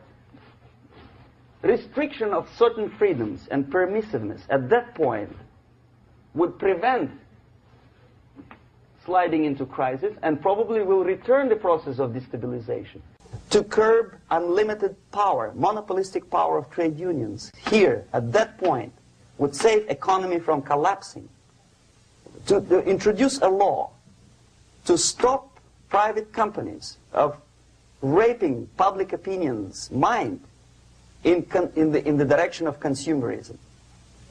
No company must have a right to force you into buying more unless you want it. There must be a law. You want to advertise your car? Okay. But not a single mentioning of buying it now and saving money. It must be against the law to force people to consume more. Self-restraint. Previously, before this process started, the self-restraint was a business of church, religion. Because our preachers, the fathers of church, would tell us, material values are good, but it's not the prime function of human being. Because you have to live with something. Obviously, the design for our life is not to consume more deodorants. There must be something greater. If such a complicated instrument as human body was created, obviously there must be some higher purpose for that. And it's very easy to avoid destabilization by denying the greedy companies one little freedom, one little liberty, forcing you into turning yourself into processors of unwanted products and goods. They turn you into machines, like the worm who there's inlet and outlet. So, and how long an average appliance lasts these days? Less than a year. Why? Where's workmanship? Well, we want you to buy more. Okay. Destabilization process could be easily overcome if, as I say, the society, by its own will or after persuasion by the leaders, will come to the idea of self-restraint. It's so hard, we want to consume more, but you have to. Unless you will come to this stage, when, as we say in Russia, if Sahara Desert ever becomes a communist state, there will be shortage of sand. So you have to curb your... you have to curb your expectations at this point before it's too late. But no, we don't want to do it. Demoralization process. Again, it's the easiest thing to reverse. First of all, by restricting import of propaganda. The easiest thing to do. Unlimited, unrestrained import of Soviet literature, Soviet journalists, giving Soviet propaganda and ideological agitators equal time on American TV networks. It has to be stopped. And it's easy. They won't be offended, mind you. As a matter of fact, they will respect America more. But when my former colleague Vladimir Posner appears on Nightline and Ted Koppel asks him, well, Vladimir, what do you think about this and that? What can he think? He is an instrument of propaganda. He thinks what Comrade Andropov tells him to think. He is just a nice, articulate mouthpiece of the Soviet subversion system. And Ted Koppel makes you believe that my friend Vladimir Posner thinks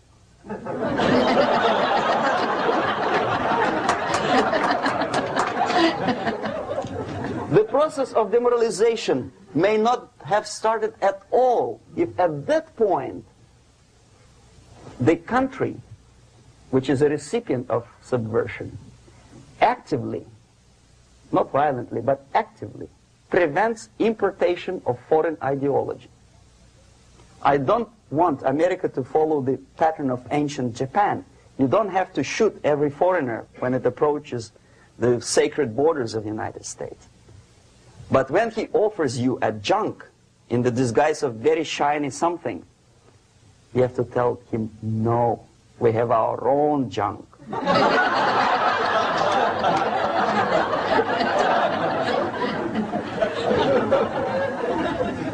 If at that point the society is strong, brave, and conscientious enough to stop importation of ideas which are foreign,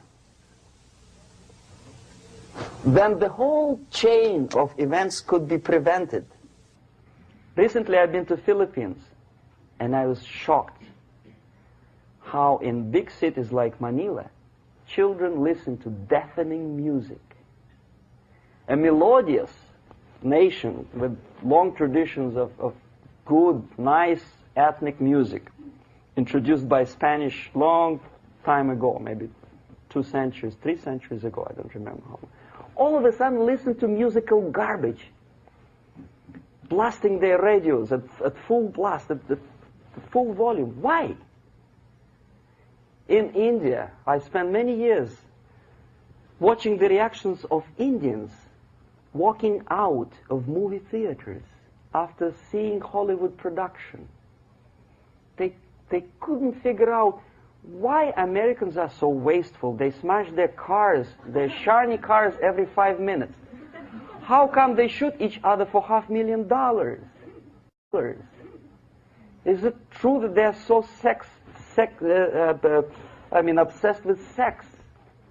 Can you imagine showing a movie where each 5 minutes there's a copulation on the screen to a country like India with long tradition of respect to these private matters, or to Pakistan, And United States expect these people to respect you? No way. Oh yes, they will see the movie. They'll pay 5 rupees to see that garbage. But they walk out and will tell their kids, don't respect Americans. Don't be like Americans. See? So, the process of demoralization could be stopped right here, both as an expert and as an import. And that takes one step, one very important thing to do. You don't have to expel all the KGB agents from Washington, D.C. The most difficult and at the same time the simplest answer to the subversion is to start it here and even before, by bringing back the society to religion, something that you cannot touch and eat and put on yourself, but something that rules society and makes it move and preserve it. A Soviet scientist, Shafarevich, who has nothing to do with religion, he is a computer scientist, did a very intensive research on the history of socialist countries. He calls socialist or communist any country with a centralized economy and a pyramidal style of power structure. And he discovered, actually he didn't discover it, he just brought to attention of his readers, that civilizations like Mohenjo-Daro in the river Indus area, like Egypt, like Maya, Incas, like Babylonian culture, collapsed and disappeared from the surface of Earth. The moment they lost religion, as simple as that, they disintegrated.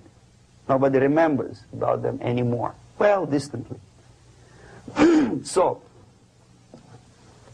the ideas are moving society and keeping mankind as a society of human beings, intelligent, moral agents of God.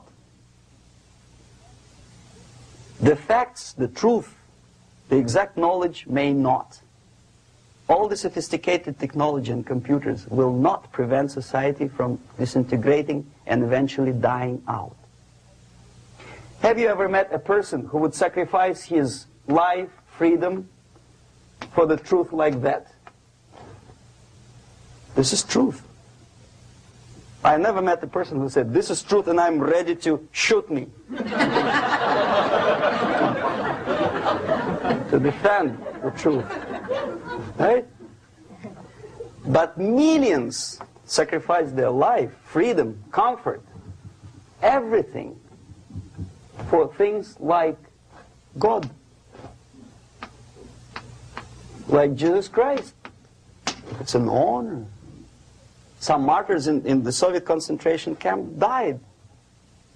And they died in peace, unlike those who shouted, "Long live Stalin," knowing perfectly well that he may not live long.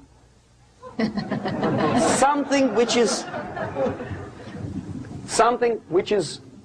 not material moves society and helps it to survive.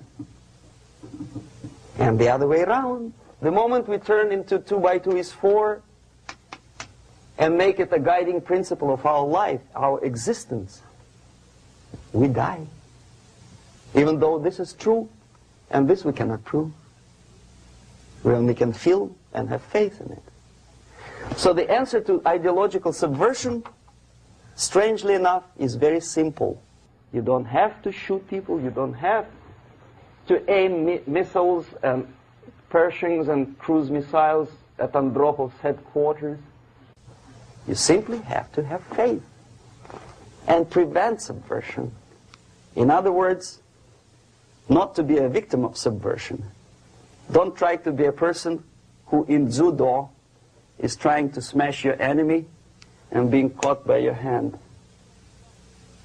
Don't strike like that.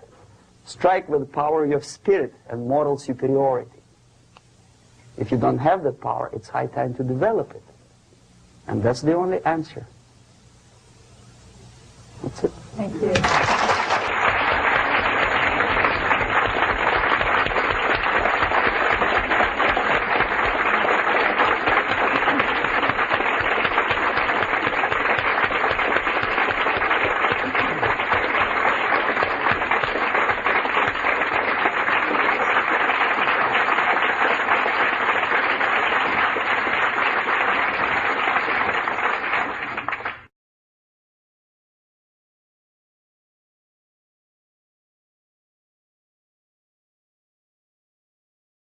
the basic methods are not that much different from activities of any public relation officer from any big company. Say Coca-Cola, I bet. They have their own department of public relations and press relations.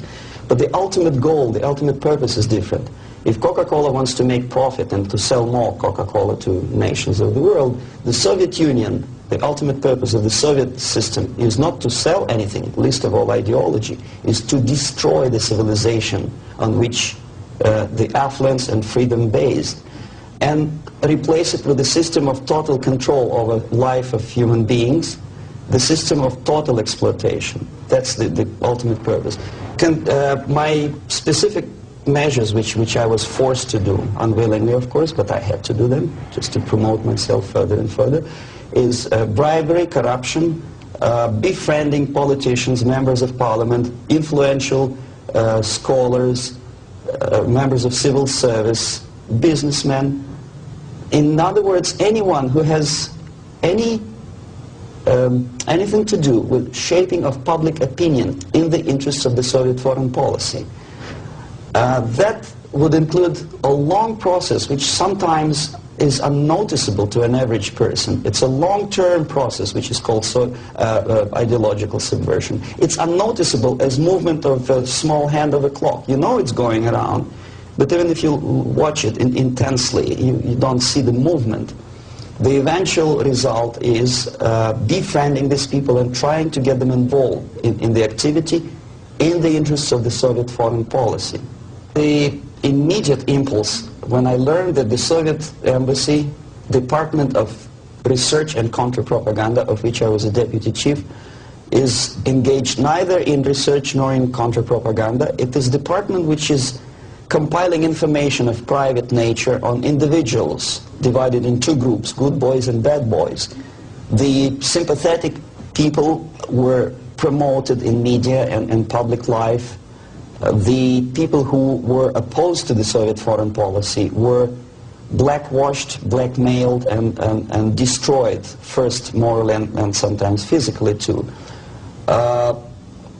Understanding of what I was doing came to me when I looked through a press release of United States Information Service describing an incident in a South Vietnamese city of Hue, captured by communists from Hanoi for 48 hours. Then it was recaptured by United States and South Vietnamese armies, and to their horror they discovered that within 2 nights the communists could manage to round up more than 15,000 people and execute them. Most of these people were either sympathetic to the United States or to the Western culture, or directly involved in activities supporting United States present in South Vietnam, agents of CIA naturally, even barbers because they know too much. They were executed, and United States intelligence couldn't figure out how could they possibly do it in such short period of time. Later on they discovered, they found out from several defectors that long before communists occupied that city, there was an extensive omnipresent network of informers who knew exactly the addresses, the names, the whereabouts of each individual who was later executed. When I turned to my own files, I discovered that basically that information exists in my department. So it doesn't take much intelligence to understand what I was doing in India. I was compiling information. Comes revolution, these people would be executed. Indirectly, I was involved in a criminal activity, in mass murder. I decided to defect and explain it to Americans, and the response I already described. I was called a paranoid. But I decided to defect and try nevertheless. There's another long story. It's virtually impossible to defect in India simply because Indian government, under pressure from the Soviet government, if you can call them government. I don't call them government, I call them junta. They adopted a law as early as in 61 or 62, after Stalin's daughter defection especially. That law states that no embassy, no foreign legation on the territory of Indian Republic has the right to extend political asylum to any defector from any country, which is very It's a masterpiece of hypocrisy. No other defector but a Soviet one needs a political asylum. If you are a Canadian or American, if you want to be nasty to your own government, the maximum you can do is just to pick up a phone and make a dirty phone call to your ambassador. Buy yourself a ticket and get lost. What happens to a Soviet defector under that law? If I knock a door of United States Embassy, by that law, the American diplomats have to turn me back to the Indian police, and Indian police takes me back directly back to the Soviet embassy, and that's the end of my defection. So knowing that perfectly well and having contacts both with Indian police and American media corps, I understood that the only way for me was to disappear for a while, and the best way I discovered was to mix with a group of hippies. Mind you, that was the time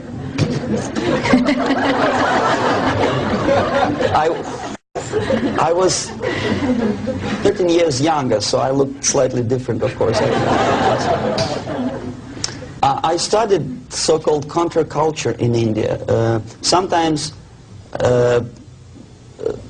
good, sincere young people who wanted to study Oriental mysticism and culture and religion, but most of them were simply easygoing individuals who were delighted with exotic life and the easiness with which they can purchase hashish and other drugs in India. And sometimes they traveled Indian subcontinent without any identification papers. So the best way to escape detection was to mix with the group of hippies and travel in India until the campaign in the media and in the police search will subside.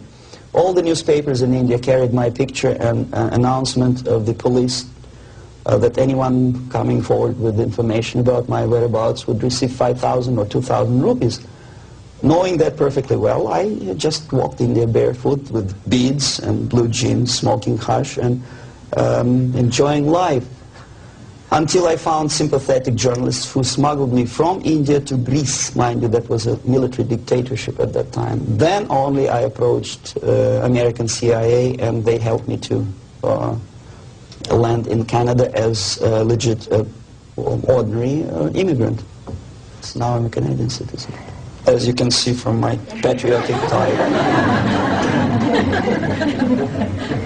Canada is a kind of middle of the road country where there are so many various ethnic groups that another strange character who speaks both Russian and English and two Oriental languages, I didn't have any problem fitting into academic circles, and first being just a student at the University of Toronto, and later a producer with the Canadian Broadcasting Corporation.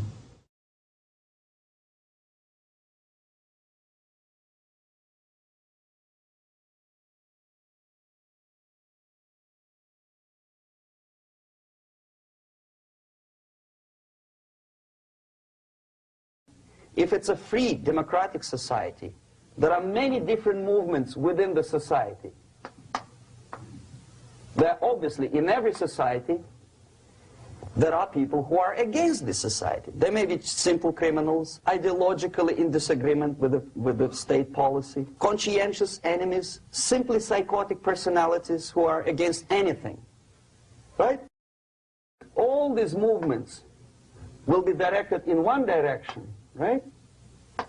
This is the time to catch that movement and to continue it until the movement forces the whole society into collapse, into crisis. We don't stop an enemy. We let him go. We help him to go in the direction we want them to go. Okay? Obviously, there are tendencies in each society, in each country, which are going to opposite direction from the basic moral values and principles. To take advantage of these movements, to capitalize on them, is the main purpose of the originator of subversion. So we have religion, we have education, we have social life, we have power structure, we have labor relations, unions, and finally we have law and order. 1, 2, 3, 4, 5, 6. Okay? these are the areas of application of subversion. What it means exactly? In case of religion, destroy it, ridicule it, replace it with various sects, cults, which bring people's attention, faith, whether it is naive, primitive, doesn't really matter. As long as the basically accepted religious dogma is being slowly eroded. Education. Distract them from learning something which is constructive, pragmatic. Teach them history of urban warfare, natural food, home economy, your sexuality, anything, as long as it takes you away, okay? Social life. Replace traditionally established institutions and organizations with fake organizations. Take away the initiative from people. Take away the responsibility. Power structure. Okay, the natural bodies of administration, which are traditionally either elected by people at large or appointed by elected leaders of society, are being actively substituted by artificial bodies. The bodies of people, groups of people, whom nobody elected. Never. As a matter of fact, most of the people don't like them at all, and yet they exist. Do not have neither qualification nor the will of people to keep them in power, and yet they do have power. Okay. Together with that, there is another process. Law enforcement, law and order organization and structure is being eroded. For the last 20, 25 years, if you see old movies and new movies, you can see that a policeman, an officer of the United States Army, looks dumb, angry, psychotic, paranoid. A criminal looks nice, and he's unproductive only because society oppresses him. A policeman is a pig, rude policeman. He abuses his power. No? A generality, generalization like that. The hatred, the mistrust to the people who are supposed to protect you and enforce law and order. Moral relativity. Okay, labor relations. At this stage, within 15 to 20 years, we destroy the traditionally established links of bargaining between employer and employee. Millions of people suffer from that strike because economy now is interdependent. It's intertwined like one body. What is the motivation for strike? Improving of a workers' condition? No, obviously it's not. Then what is it? Ideology. To prove to these capitalists. And the obedient horde of workers, like sheep, follow these people. And they cannot disobey. Why? Because if they do, you know what happens to them. Pickets.